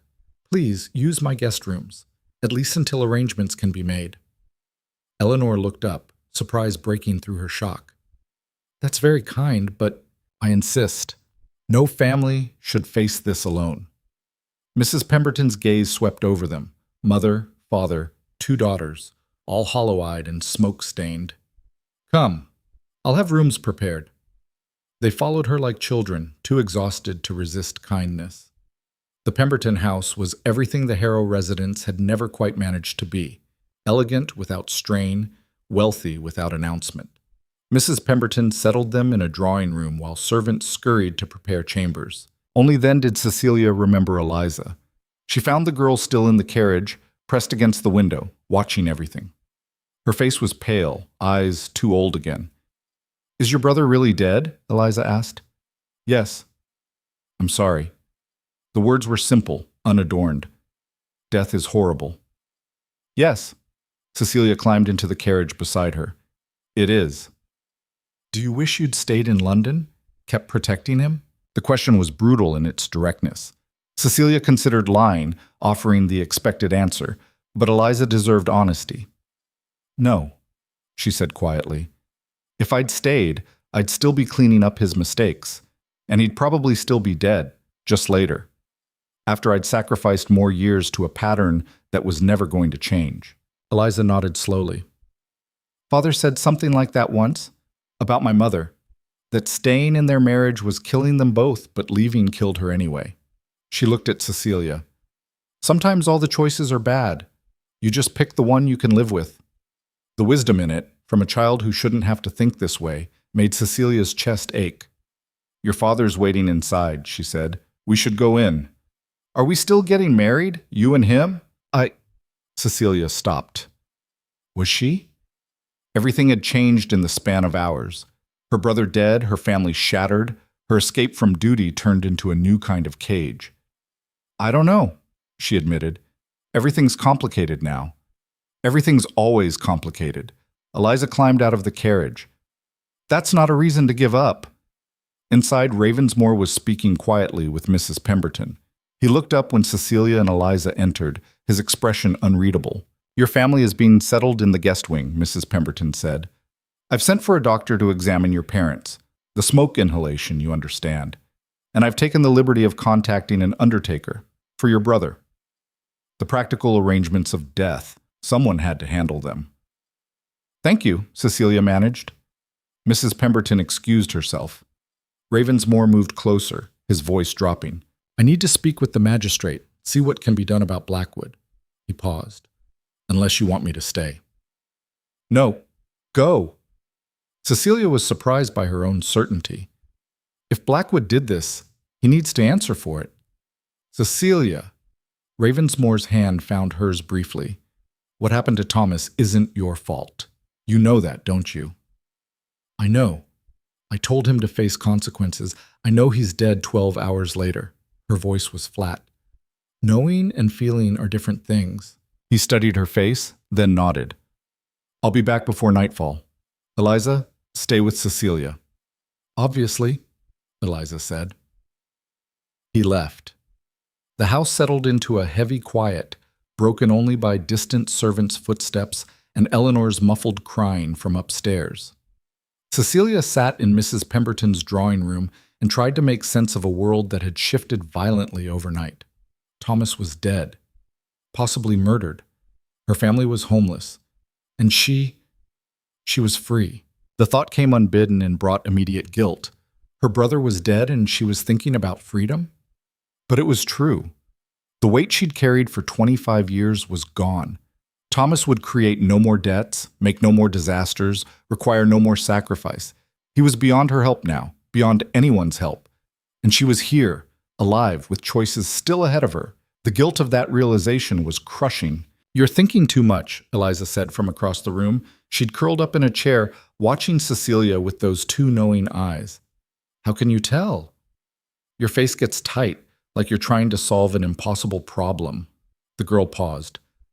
My mother used to look like that, before she died. Father said she was trapped between what everyone expected and what she actually wanted. What did she want? To not be married, to not be pregnant, to not be dying. Eliza said it matter-of-factly, but pain lived underneath. She chose honesty at the end, told Father the truth about everything. It hurt him, but at least it was real. Is that why you value honesty so much? It's the only thing people can't take back. Lies fall apart. Promises break. But if someone tells you the truth, even if it hurts, at least you know where you stand. Eliza pulled her knees to her chest. So tell me the truth. Are you going to leave us now? Go back to your family because they need you? Cecilia looked at this fierce, damaged child who'd learned too young that love meant loss. No, she said, I'm not going back. Even though your brother died, especially because he died. The words felt cruel but necessary. My family will grieve him. They'll manage the funeral, settle the estate, figure out what comes next, and they'll do it without me cleaning up the mess, because that's what needs to happen. What if they can't manage? Then they'll learn, or they won't. Either way, it's not my responsibility anymore. Cecilia stood, moved to the window. Outside, London carried on, carriages passing, servants running errands, life continuing despite death. I spent 25 years being responsible for everyone else. It never helped. It just made them dependent and me exhausted. So you're choosing yourself. I'm choosing the life I want instead of the one I was assigned. She looked at Eliza. Is that selfish? I don't know.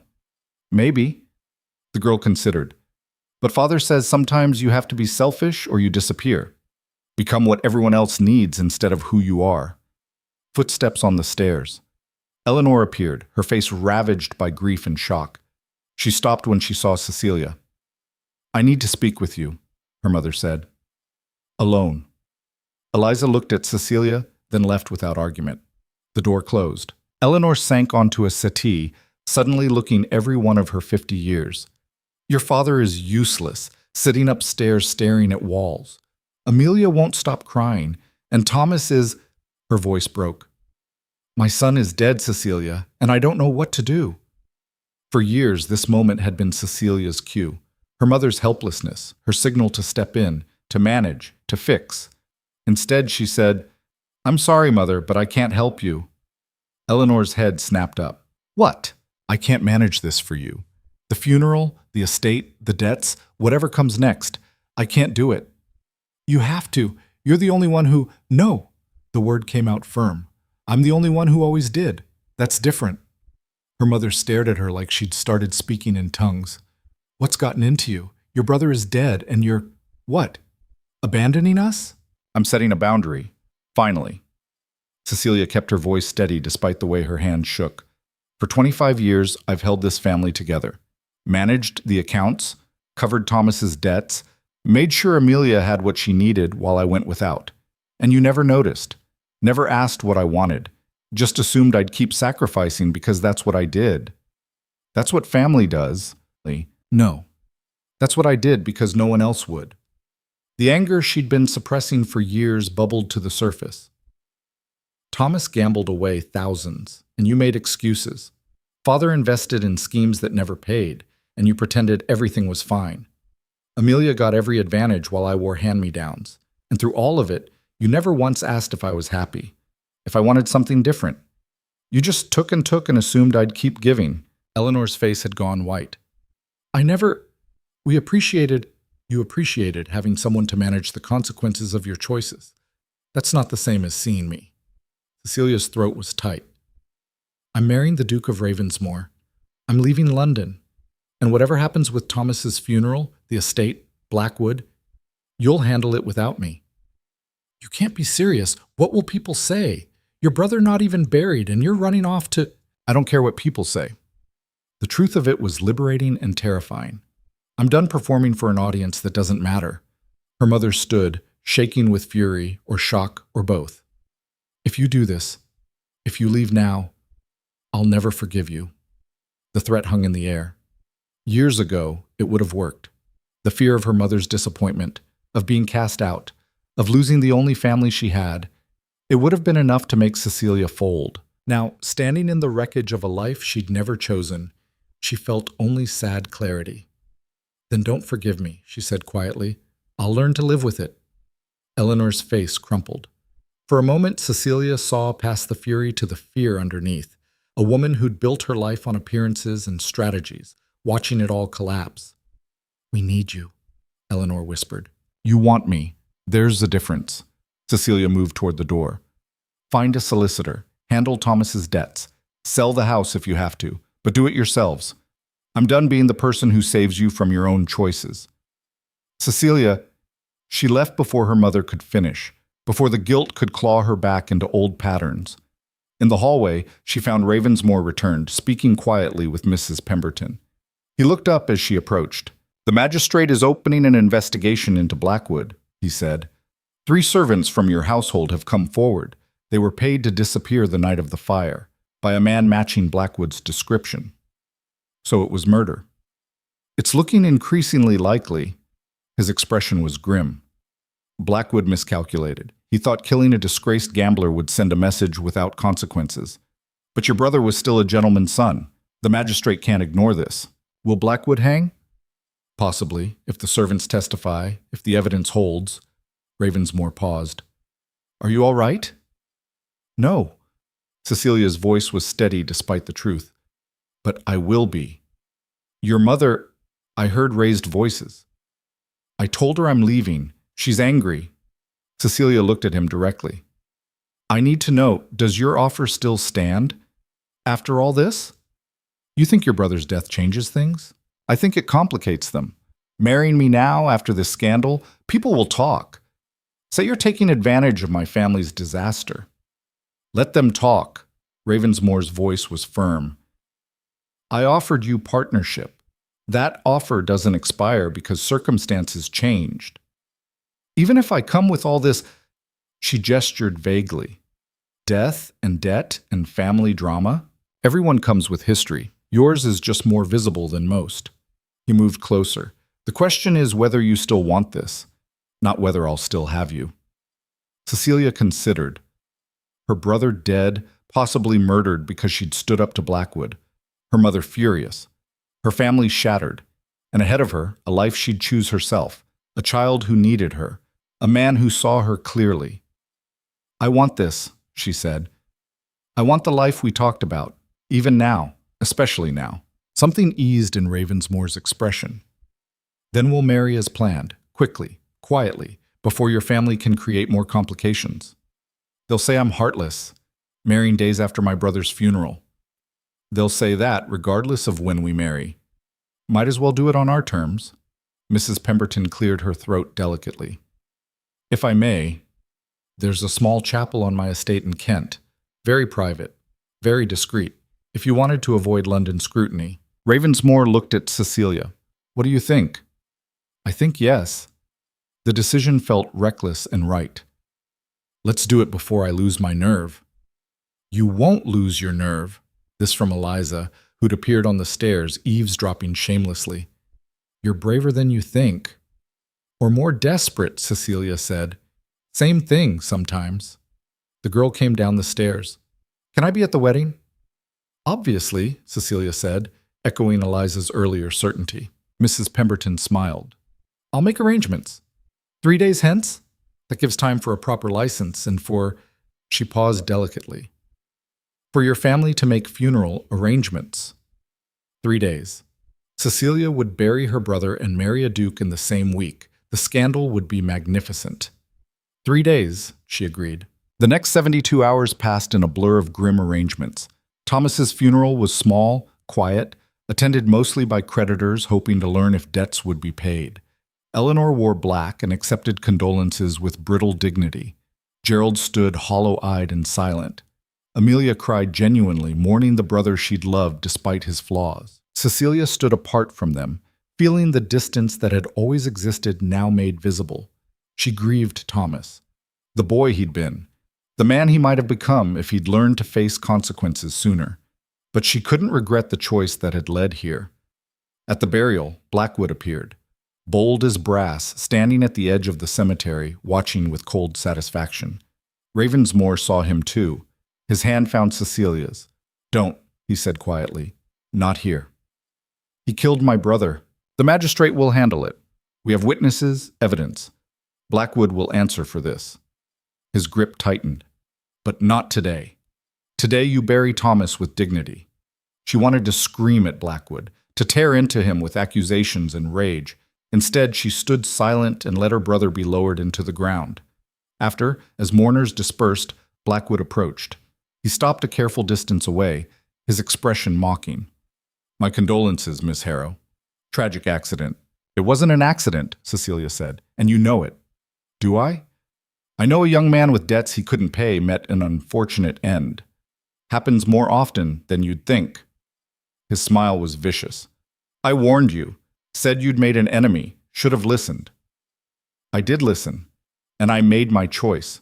She stepped closer, surprised by her own steadiness. "You thought killing Thomas would terrify me into submission.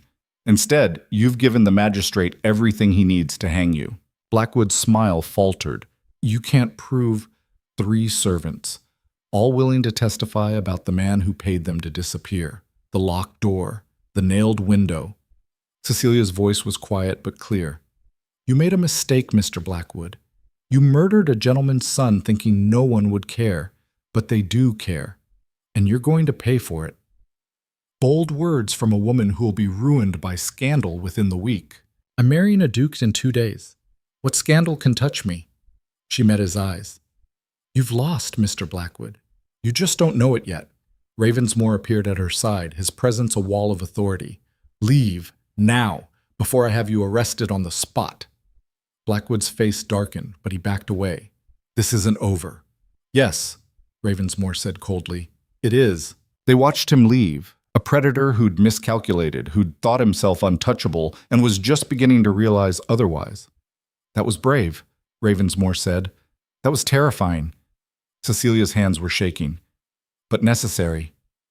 "Yes, it was." That night, Eleanor confronted Cecilia one final time. She came to the guest room where Cecilia was packing, her face hard with anger barely controlled. "You're really going through with this farce of a wedding while your brother's body is barely cold?" "Yes." "What kind of daughter? What kind of sister?" the kind who's done sacrificing herself for a family that never valued the sacrifice. Cecilia folded a dress carefully. You taught me that, Mother. You taught me that women are currency to be spent wisely. I'm just spending myself on my own terms instead of yours. This isn't wisdom, it's selfishness. Then I'm selfish. I can live with that.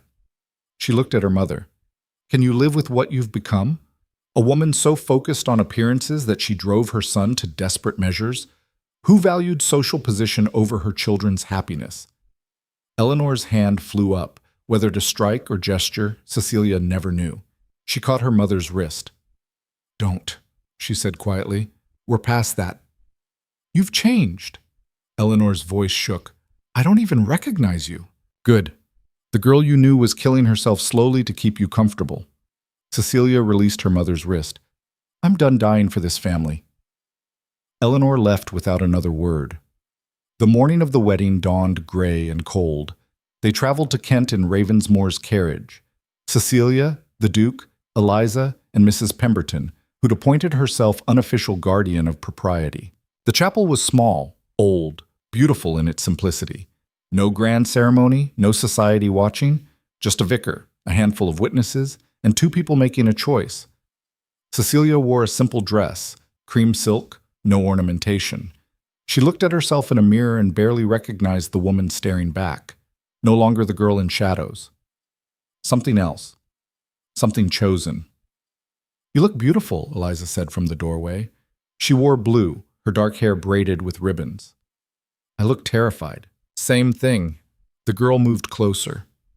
Are you sure about this? No. Are you? No. Eliza smiled slightly. But Father says the best decisions are the ones that scare you. Your father is probably right. They walked to the chapel together. Inside, Ravensmore waited at the altar, severe in dark clothing, his face unreadable. The ceremony was brief, vows spoken quietly, rings exchanged. The vicar's pronouncement, you are now husband and wife, making official what had already been decided. Cecilia felt the weight of the ring on her finger, unfamiliar and strange. She was married, a duchess. No longer Cecilia Harrow, but Cecilia Ashford, Duchess of Ravensmore.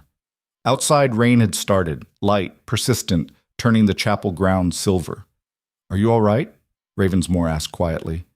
I don't know yet. Cecilia looked at him. This man who was now her husband, her partner, her choice. Ask me tomorrow. Fair enough. Eliza took both their hands.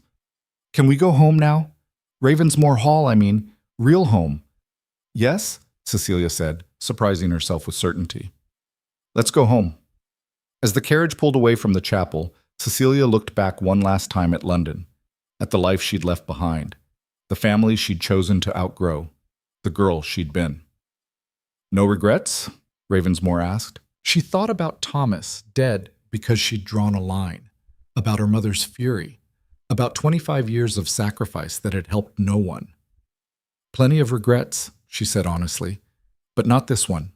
Eliza leaned against her shoulder. Ravensmore's hand found hers, and Cecilia felt something she'd never expected, the beginning of peace. The journey north took 2 days. When Ravensmore Hall appeared on the horizon, Cecilia felt her chest ease. Not home yet, too soon for that, but the promise of home, the possibility. Inside, the staff lined up to greet their new duchess. Mrs. Thornberry, the housekeeper, curtsied with surprising warmth. Welcome home, Your Grace. Your Grace. The title felt strange, too large for her shoulders, but Cecilia straightened, accepting it. Thank you. I'm glad to be here. That evening, after dinner, after Eliza had been sent to bed protesting, Cecilia found herself alone with Ravensmore in the library. Your family will come around, he said. Eventually. I'm not sure they will, or that I want them to. She looked at him. Is that terrible? It's honest. He poured brandy, handed her a glass. My parents never approved of Catherine. Thought she was too strong-willed, too independent. After she died, they wanted me to mourn properly, meaning quietly, without questioning anything. He paused. I cut ties with them instead. Haven't spoken to them in 7 years.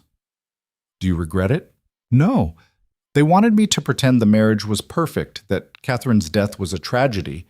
rather than an escape for her. I couldn't do it. He met her eyes. Sometimes the people who share your blood are the ones who understand you least. And sometimes, Cecilia said quietly, the family you choose is more real than the one you're born into. They sat in comfortable silence. This marriage that wasn't about love, but about something perhaps more durable, mutual respect, shared understanding, the courage to choose honestly.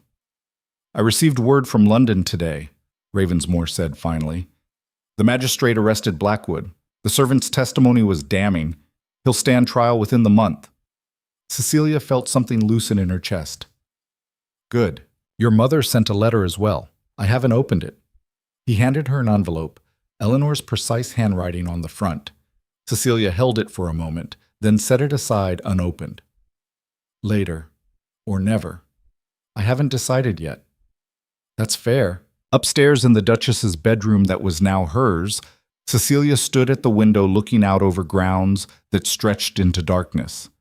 Somewhere out there, Eliza slept. Somewhere behind her, Ravensmore worked in his study. And somewhere inside her, a life she'd chosen was beginning to take root. She thought of Thomas, wondered if he'd understand the choice she'd made. Probably not. He'd always believed family was everything, that blood ties mattered more than anything else. But Cecilia had learned different. Blood was just the beginning. What you built from there, that was the story that mattered. And her story, for the first time in 25 years, was hers to write. 3 weeks passed before the letter came. Cecilia had fallen into a rhythm at Ravensmore Hall. Not comfortable yet, but familiar. Mornings with Eliza, afternoons managing the household accounts that Mrs. Thornberry gratefully surrendered, evenings with Ravensmore discussing estate business or sitting in companionable silence.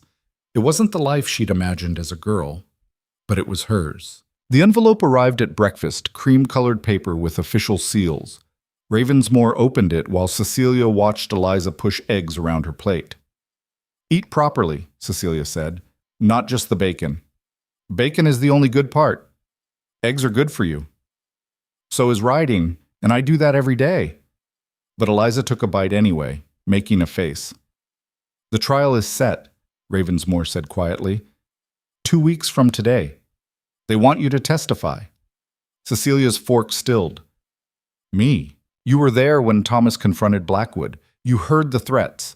The magistrate thinks your testimony, combined with the servants, will be enough to convict. He looked at her. You don't have to do it. What happens if I don't? Blackwood might walk. The servants' testimony alone is weak. They're working class, easy to discredit. But a duchess accusing him of murder? Ravensmore's expression was grim. That carries weight. Eliza had stopped eating, watching them both. Are you scared? Yes, Cecilia said honestly. Good. Being scared means it matters. The girl stood, carrying her plate to the sideboard.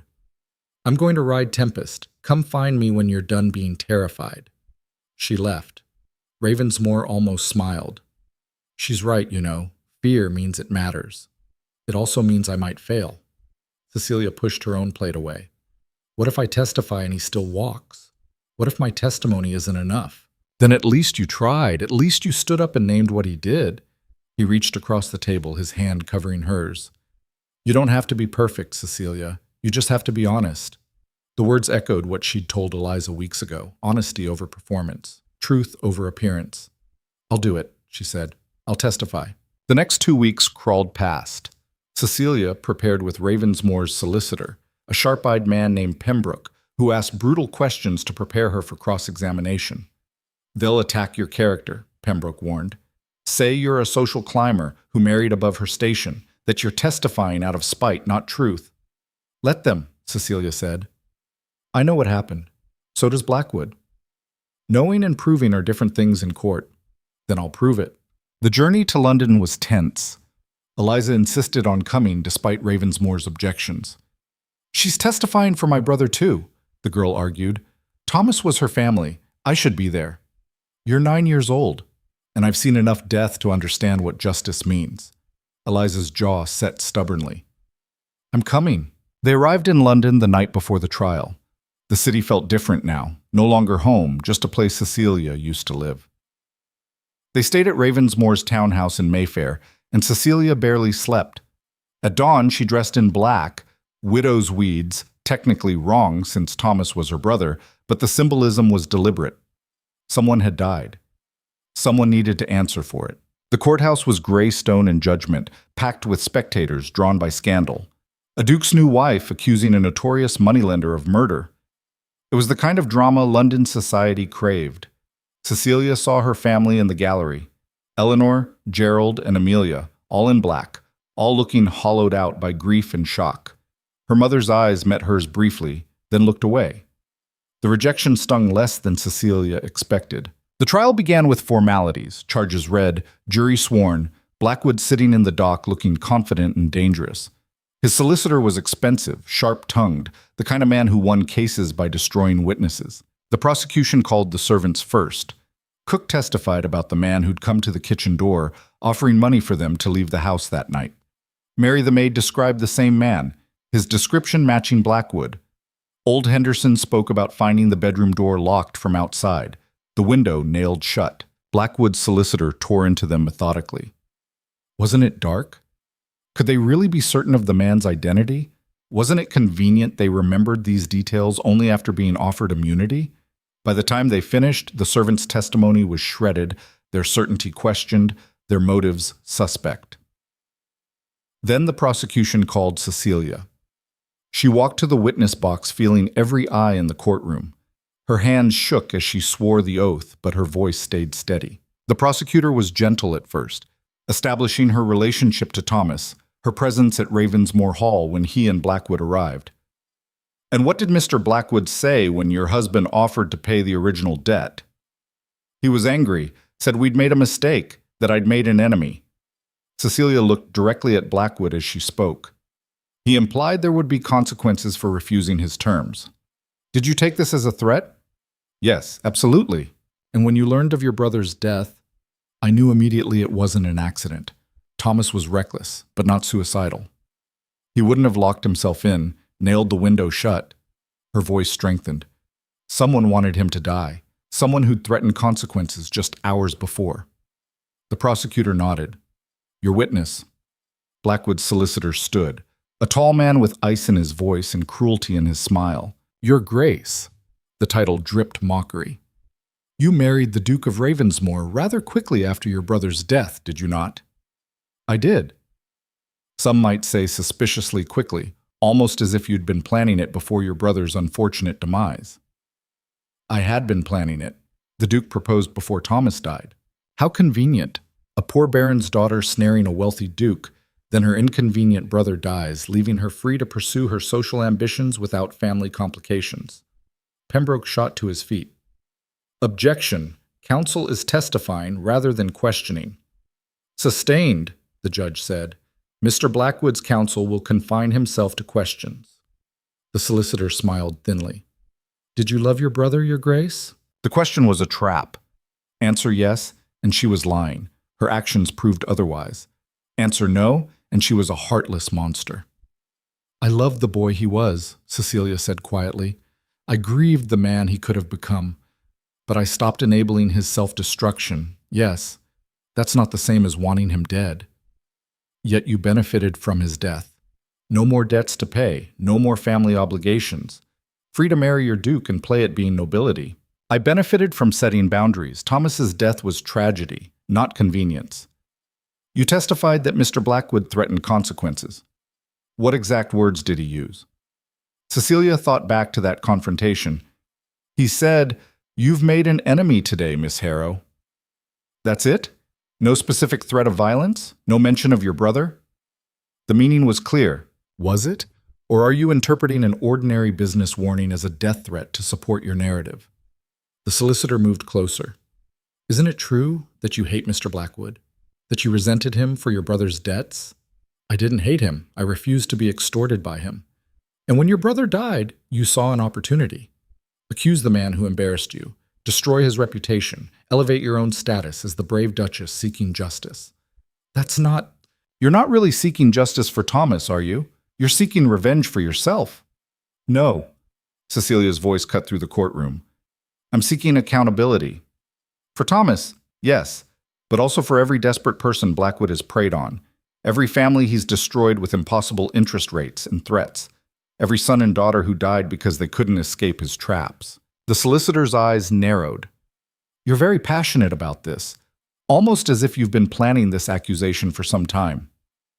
I've been watching men like Blackwood destroy people for years. My brother was just the latest victim. The difference now is I have the power to do something about it. The power of a duchess, you mean? The social position you gained by marrying above your station. The position I gained by choosing honestly for once in my life. Cecilia leaned forward. You can attack my character, my marriage, my motives. But you can't change what happened. Thomas died in a locked room with a nailed window, hours after Blackwood threatened consequences. The servants were paid to disappear. The evidence is clear. Evidence circumstantial at best. Is it circumstantial that Blackwood has a history of violence against debtors?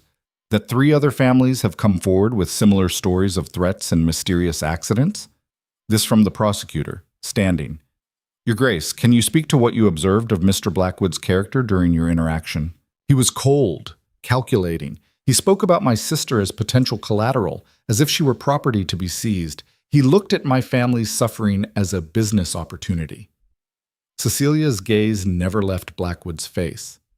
And when we refused his terms, he smiled, like he'd already planned what would happen next.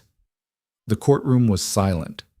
Even Blackwood's solicitor seemed to sense the shift, the moment when testimony became truth too solid to shake. No further questions, he said finally. Cecilia stepped down from the witness box on trembling legs. Ravensmore was there immediately, his hand steadying her. You did well, he murmured. I couldn't tell if I helped or hurt. You told the truth. That's all you can do. The trial continued for 2 more days. The prosecution presented financial records showing Blackwood's pattern of usurious lending. 2 other families testified about similar threats and suspicious accidents. The defense tried to discredit them all, but the pattern was too clear, too consistent. On the 3rd day, the jury deliberated for 4 hours. When they returned, their verdict was unanimous, guilty. The courtroom erupted. Blackwood's face went white with fury. His solicitor immediately began calling for appeal. But the judge's gavel silenced them all. Marcus Blackwood, you have been found guilty of murder and conspiracy to commit murder. This court sentences you to death by hanging, sentence to be carried out within the month. Cecilia felt the words settle into her bones. Justice. Imperfect, delayed, but real. As they filed out of the courtroom, Eleanor intercepted them in the hall. Cecilia. Her mother looked older, diminished. May I speak with you? Ravensmore looked at Cecilia, a silent question. She nodded. I'll wait outside, he said. Eliza followed him reluctantly. Mother and daughter stood in the courthouse corridor, years of complicated history between them. You were brave today, Eleanor said finally. On the stand. I didn't know you had that in you. You never looked long enough to see. The words came without anger, just fact. Eleanor flinched. That's fair. She stopped, started again. I came to tell you I'm leaving London. Your father and I. Amelia, too. The house is sold to pay Thomas's remaining debts. We're moving to your aunt's estate in Cornwall. Cornwall? Cecilia couldn't hide her surprise. Far from here. Far from the scandal and the whispers and the memories. Her mother's hands twisted together. Your father needs the quiet. And Amelia, she deserves a chance to start over without London society judging her brother's mistakes. That's wise. It's survival. Eleanor looked at her daughter properly for the first time in years. You were right, Cecilia, about all of it. I did take you for granted, expected you to sacrifice without question because it was easier than facing our failures. Her voice cracked. Thomas died because I raised him to believe someone would always catch him. You left because I taught you your worth was in what you could give, not who you were. Mother, let me finish. Eleanor's eyes were bright. I can't undo 25 years of mistakes. Can't bring Thomas back or give you the childhood you deserved. But I can acknowledge the truth. You were the strongest of all of us, and I punished you for it by making you hold everything together. Cecilia felt tears threatening. I needed to hear that, years ago. I needed you to see me. I know, and I'm sorry I didn't. Eleanor reached out tentatively, touching Cecilia's hand. I don't expect forgiveness. I don't even know if I deserve the chance to try. But I wanted you to know, I see you now. I see what you've become. And I'm proud of you. The words landed like a blow and a gift. Cecilia had wanted this for so long she'd stopped believing it could happen. Thank you, she managed. Will you? Eleanor hesitated. Will you write? Occasionally? Let me know you're well. Maybe. Eventually. Cecilia squeezed her mother's hand. I need time. To build my own life without the weight of the old one. I understand. Eleanor pulled back, composing herself. Take care of yourself, Cecilia, and that little girl, Eliza. She's lucky to have you. I'm lucky to have her. They parted without embrace, without dramatic reconciliation. Just two women acknowledging hard truths and choosing, finally, to be honest about them. Outside, Ravensmore and Eliza waited. The girl took Cecilia's hand immediately. Did she apologize? Yes. Did you forgive her? Not yet. Maybe someday. Cecilia looked down at this fierce child who'd learned to value honesty above comfort. Is that wrong? No. Father says forgiveness has to be earned, not demanded. Eliza glanced at Ravensmore. He's forgiven some people and not others. It depends on whether they actually changed or just wanted him to stop being angry. Your father is wise. I know. The girl smiled slightly. Can we go home now? London smells bad and everyone here is awful. Not everyone, Cecilia said. But she understood the sentiment. The journey back to Ravensmore Hall felt different this time. Lighter. Something resolved, if not perfectly healed. That evening, after Eliza had been sent to bed with only moderate protest, Cecilia found Ravensmore in the library. He looked up from his book as she entered. How are you feeling? Strange. Relieved. Sad. Grateful. Cecilia sat across from him. All of it at once. That sounds right for today. They sat in silence for a while. Then Cecilia asked, Do you think I did the right thing? Testifying, choosing this life? Do you? I think I did the only thing I could do and still be able to look at myself in the mirror. She paused. But it cost Thomas his life. If I just paid Blackwood's full demand, then Blackwood would have bled your family dry and moved on to the next victim. Thomas made his own choices, Cecilia. Bad ones. You're not responsible for the consequences. Ravensmore set his book aside. And if you'd chosen differently, stayed in London, kept sacrificing yourself, you'd be the one who died. Maybe not literally, but in every way that matters. Is that what happened to Catherine? She died from being trapped? Yes. Not in childbirth, though that's what killed her body, but years before that when she agreed to marry me knowing she didn't want to. When she tried to be what everyone expected instead of who she was. His voice was rough with old grief. I watched her die slowly, piece by piece, until there was nothing left but anger and resentment. And I couldn't save her because she'd already made the choice that killed her, the choice to sacrifice herself for duty. Did you love her? I respected her, cared for her. But love? Ravensmore shook his head. We never had the chance. We were too busy performing our roles. Is that what we're doing? Performing? No. He looked at her directly. We're building something real. It's not romance or passion, but it's honest. And that's worth more than any performance. Cecilia felt the truth of it settle. This marriage, this life, this strange family they were creating, it wasn't what she'd imagined as a girl dreaming of love stories. It was better. It was real. Eliza asked me today if I was her mother now, she said quietly. What did you tell her? That I'm someone who cares about her, someone who's staying, that what we call it matters less than what we build. Cecilia paused. She accepted that. But I think she wants permission to call me mother, eventually, when she's ready. And will you give it? Yes. If she asks. If she means it. Cecilia's throat tightened. I never thought I'd have children. Thought I was too old, too plain, too useful to be spared for motherhood. But Eliza, she's choosing me as much as I'm choosing her. That's what makes it real, Ravensmore said. Choice, not obligation. The weeks that followed brought a new rhythm. Cecilia settled into running Ravensmore Hall with efficiency that surprised even Mrs. Thornberry. The accounts balanced properly for the first time in years. The staff responded to her quiet authority with something approaching affection. Eliza remained difficult, testing boundaries and pushing limits. But the tests grew less frequent, the anger less sharp. She started joining Cecilia for morning tea, started asking questions about household management, started, hesitantly, seeking approval instead of confrontation. One morning, 6 weeks after the trial, Cecilia found Eliza in the stables earlier than usual. "Couldn't sleep?" she asked. "Bad dreams." The girl was brushing Tempest with fierce concentration. "About my mother. About her dying angry." Cecilia moved closer, picking up a second brush. "Want to talk about it?" "She said she hated me. In the dream. Said I killed her by being born." Eliza's hands stilled. "I know it's not true.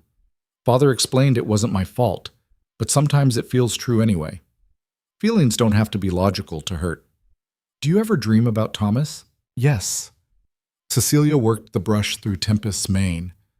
"I dream he's still alive, that I can save him if I just try harder, sacrifice more. Then I wake up and remember he's gone, and remember that trying harder wouldn't have changed anything. Does it hurt?" "Yes, but less than it used to." She looked at the girl. "Grief gets smaller over time. Not gone, but manageable." "I don't want it to get smaller." Eliza's voice cracked. "If I stop hurting about my mother, it means I've forgotten her."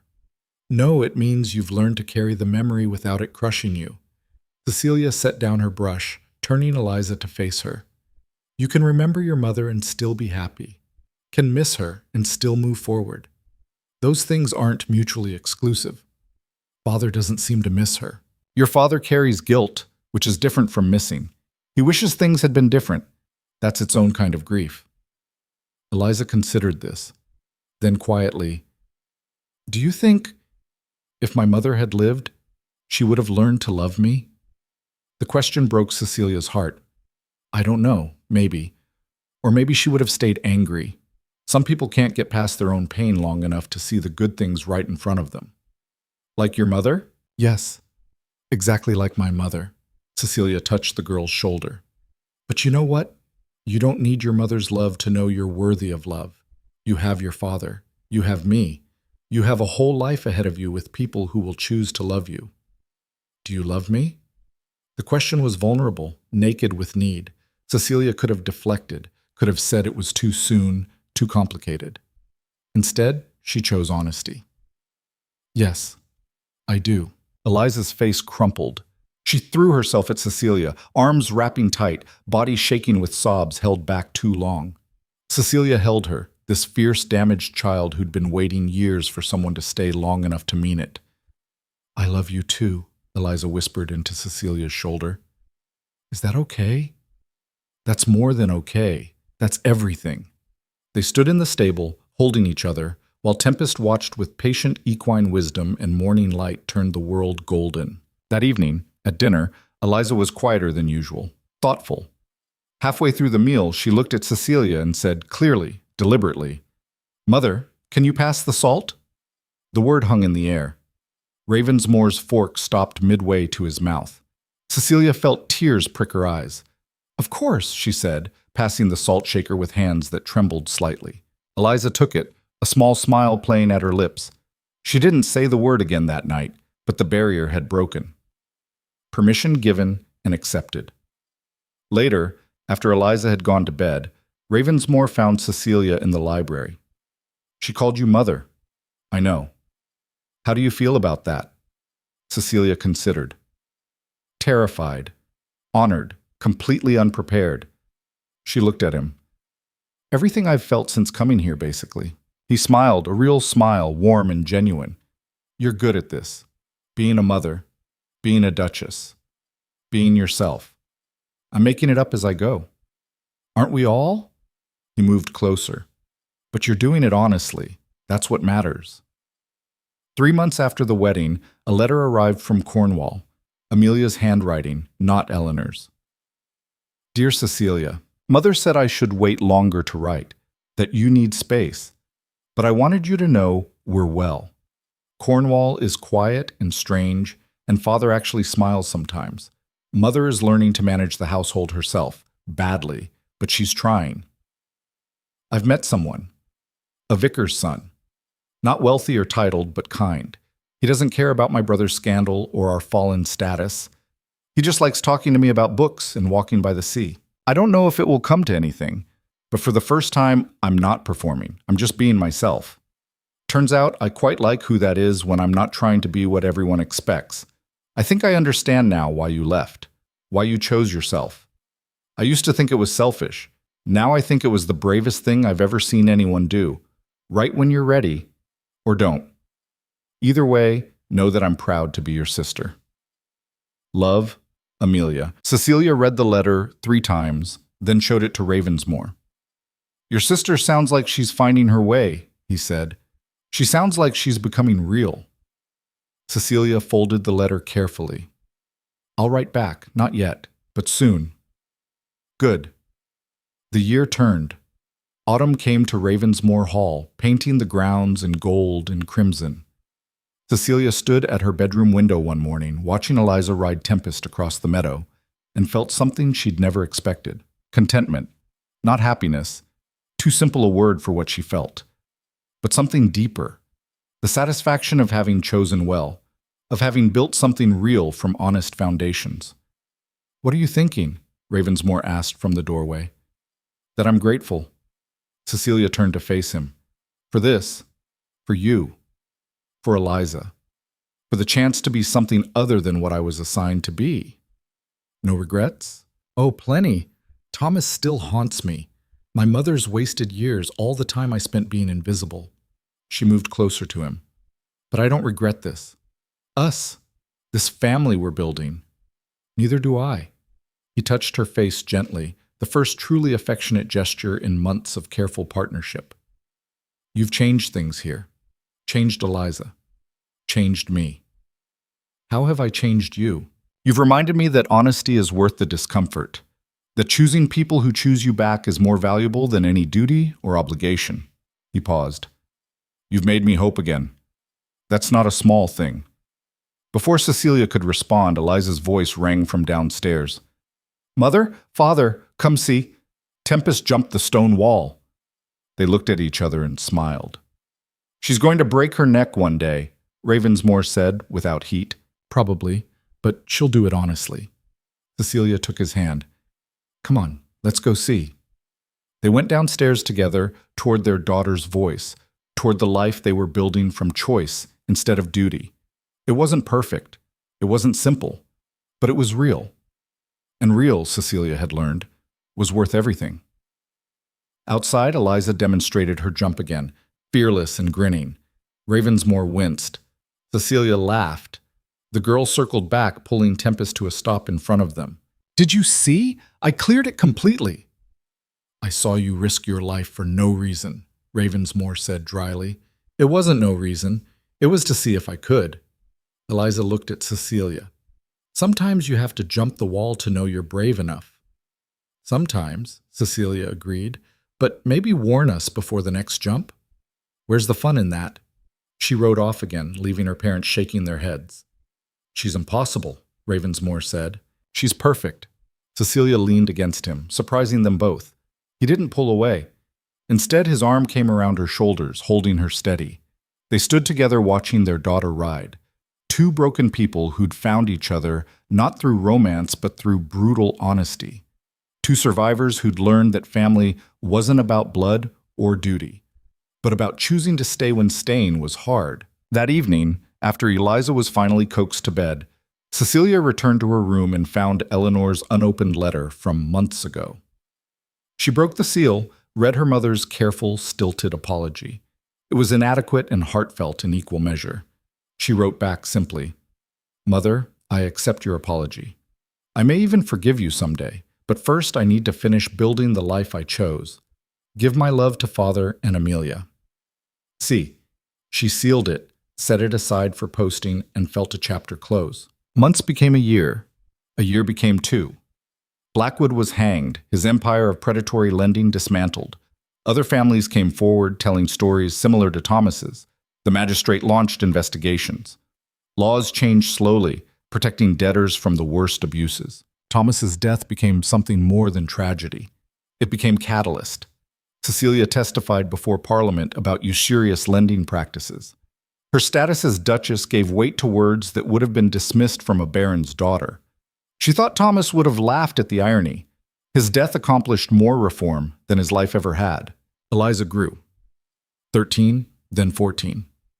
The anger faded to occasional storms instead of constant weather. She still tested boundaries, but learned to trust that Cecilia and Ravensmore wouldn't leave when tested. One evening, curled up in the library, Eliza asked, "Do you think you'll have other children? Real ones?" Cecilia looked up from her book. "You are real." "You know what I mean? Ones you give birth to, ones that are actually yours. You're actually mine. Biology is just one way to make family." Cecilia set her book aside. "Why do you ask?" "I heard the servants talking, saying it's strange you haven't produced an heir yet, that maybe father married the wrong woman after all." "Do you think he married the wrong woman?" "No, but I wondered if you wanted—" Eliza struggled. "If you wanted the kind of children everyone expects duchesses to have. I want the child I have. You." Cecilia moved to sit beside her. "If more children come, we'll welcome them. If they don't, I'm content with you. Either way, you're my daughter. That doesn't change. Promise?" "Promise." Eliza leaned against her, 14 years old and still needing reassurance. Cecilia held her, this girl she'd chosen, and who'd chosen her back, and felt complete. 5 years after the wedding, Cecilia stood in Ravensmore Hall's great room, surrounded by everything she'd built. The estate ran smoothly under her management. The accounts balanced. The staff was loyal. Eliza was thriving, sharp and fierce, and learning to channel her anger into purpose. And Ravensmore himself had become something more than a partner. Not quite love. They were both too damaged for fairy tales. But deep respect. Trust. The intimacy of two people who'd seen each other's worst and stayed anyway. A knock interrupted her thoughts. Mrs. Thornbury entered, looking pleased. "Your Grace, there's a young woman here to see you. Says she's your sister." Amelia appeared behind the housekeeper, older and different. The desperate prettiness had matured into something more solid. She wore simple clothes, traveled dusty, and her smile was genuine. "Cecilia, I hope I'm not intruding, but I wanted—" She stopped, looking around. "I wanted to see where you've been all this time, see what you've built." Cecilia crossed the room, embracing her sister properly for the first time in years. "You're not intruding. You're welcome." They spent 3 days together. Amelia met Eliza, who was suspicious at first, then cautiously accepting. She walked the grounds with Ravensmore, who was cordial if distant, and she sat with Cecilia by the fire, talking honestly in ways they'd never managed before. "Mother's different," Amelia said. "Quieter. She actually listens now instead of just planning her next move. People can change, sometimes. She asks about you, wonders if you're happy." Amelia looked at her sister. "Are you?" Cecilia thought about the question. "Yes. Not in the way I imagined happiness would look, but in a deeper way, a real way." "I'm engaged," Amelia said suddenly, "to the vicar's son I wrote about, James. He's kind and poor and has no prospects beyond a small living in Cornwall. Mother nearly had an attack when I told her." "What did you say?" "I said I'd rather be poor and chosen than wealthy and invisible." Amelia's smile was wry. "I think I learned that from you. Will you be happy with him?" "I already am. He sees me, Cecilia, really sees me. Not my face or my family name, just me." She paused. "That's worth more than any title." "Yes," Cecilia said softly. "It is." When Amelia left, she hugged Cecilia tight. "Thank you." "For what?" "For showing me it's possible. To choose yourself and survive it." Amelia pulled back. "I used to think you were selfish. Now I think you were the only sane one in our whole family." After she was gone, Cecilia found Ravensmore in the library. "Your sister seems well," he said. "She's found her way. Her own way." Cecilia sat beside him. "It's strange. For years I thought leaving my family meant abandoning them. But maybe it gave them permission to change, to be honest about who they were without me holding everything together. Or maybe they just grew up." Ravensmore's voice was dry. "Happens sometimes when people have to face consequences." Either way, Cecilia leaned against him, a habit now, comfortable and right. "I'm glad I made the choice I made. even knowing what it cost. So am I. They sat together in companionable silence, two people who'd found each other in wreckage and built something solid from broken pieces. Years passed. Eliza grew into a formidable young woman, sharp, honest, kind in the fierce way of people who'd survived being unkind to themselves. She never completely stopped testing boundaries, but she learned to channel her anger into purpose.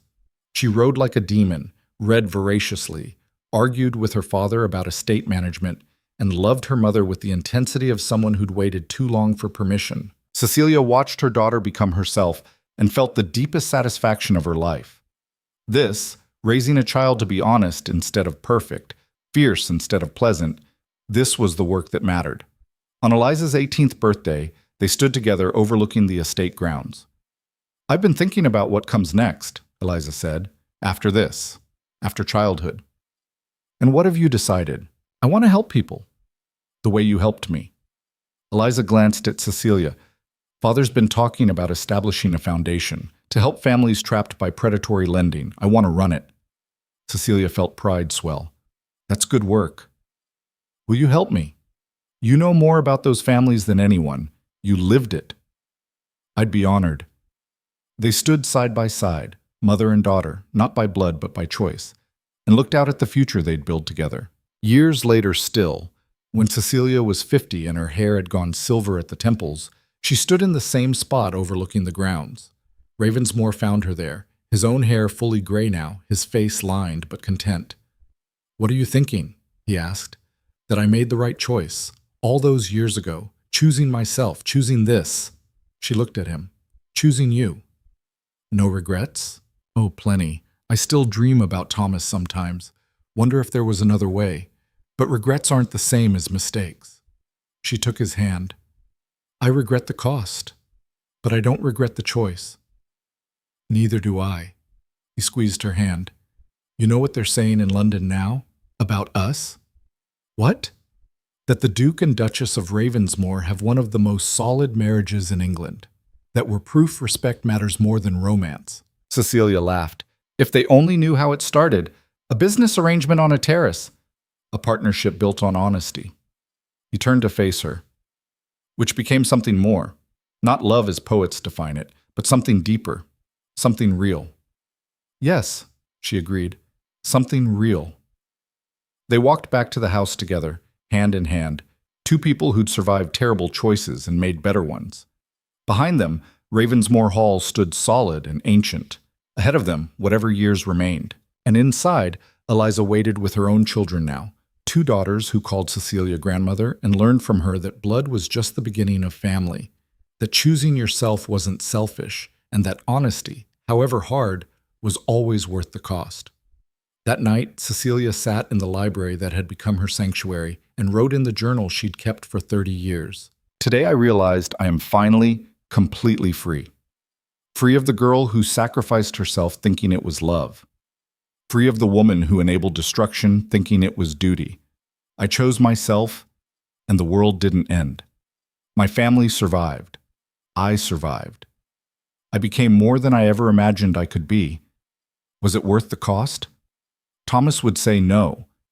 But Thomas never understood that sometimes the bravest thing you can do is save yourself instead of drowning, trying to save someone who won't swim. I chose blood that wasn't blood. I chose family that chose me back. I chose honesty over duty, truth over comfort, myself over martyrdom. And I would do it again, every time. She closed the journal, set it aside, and went to find her husband and daughter, her family, her choice, the one that had saved her life.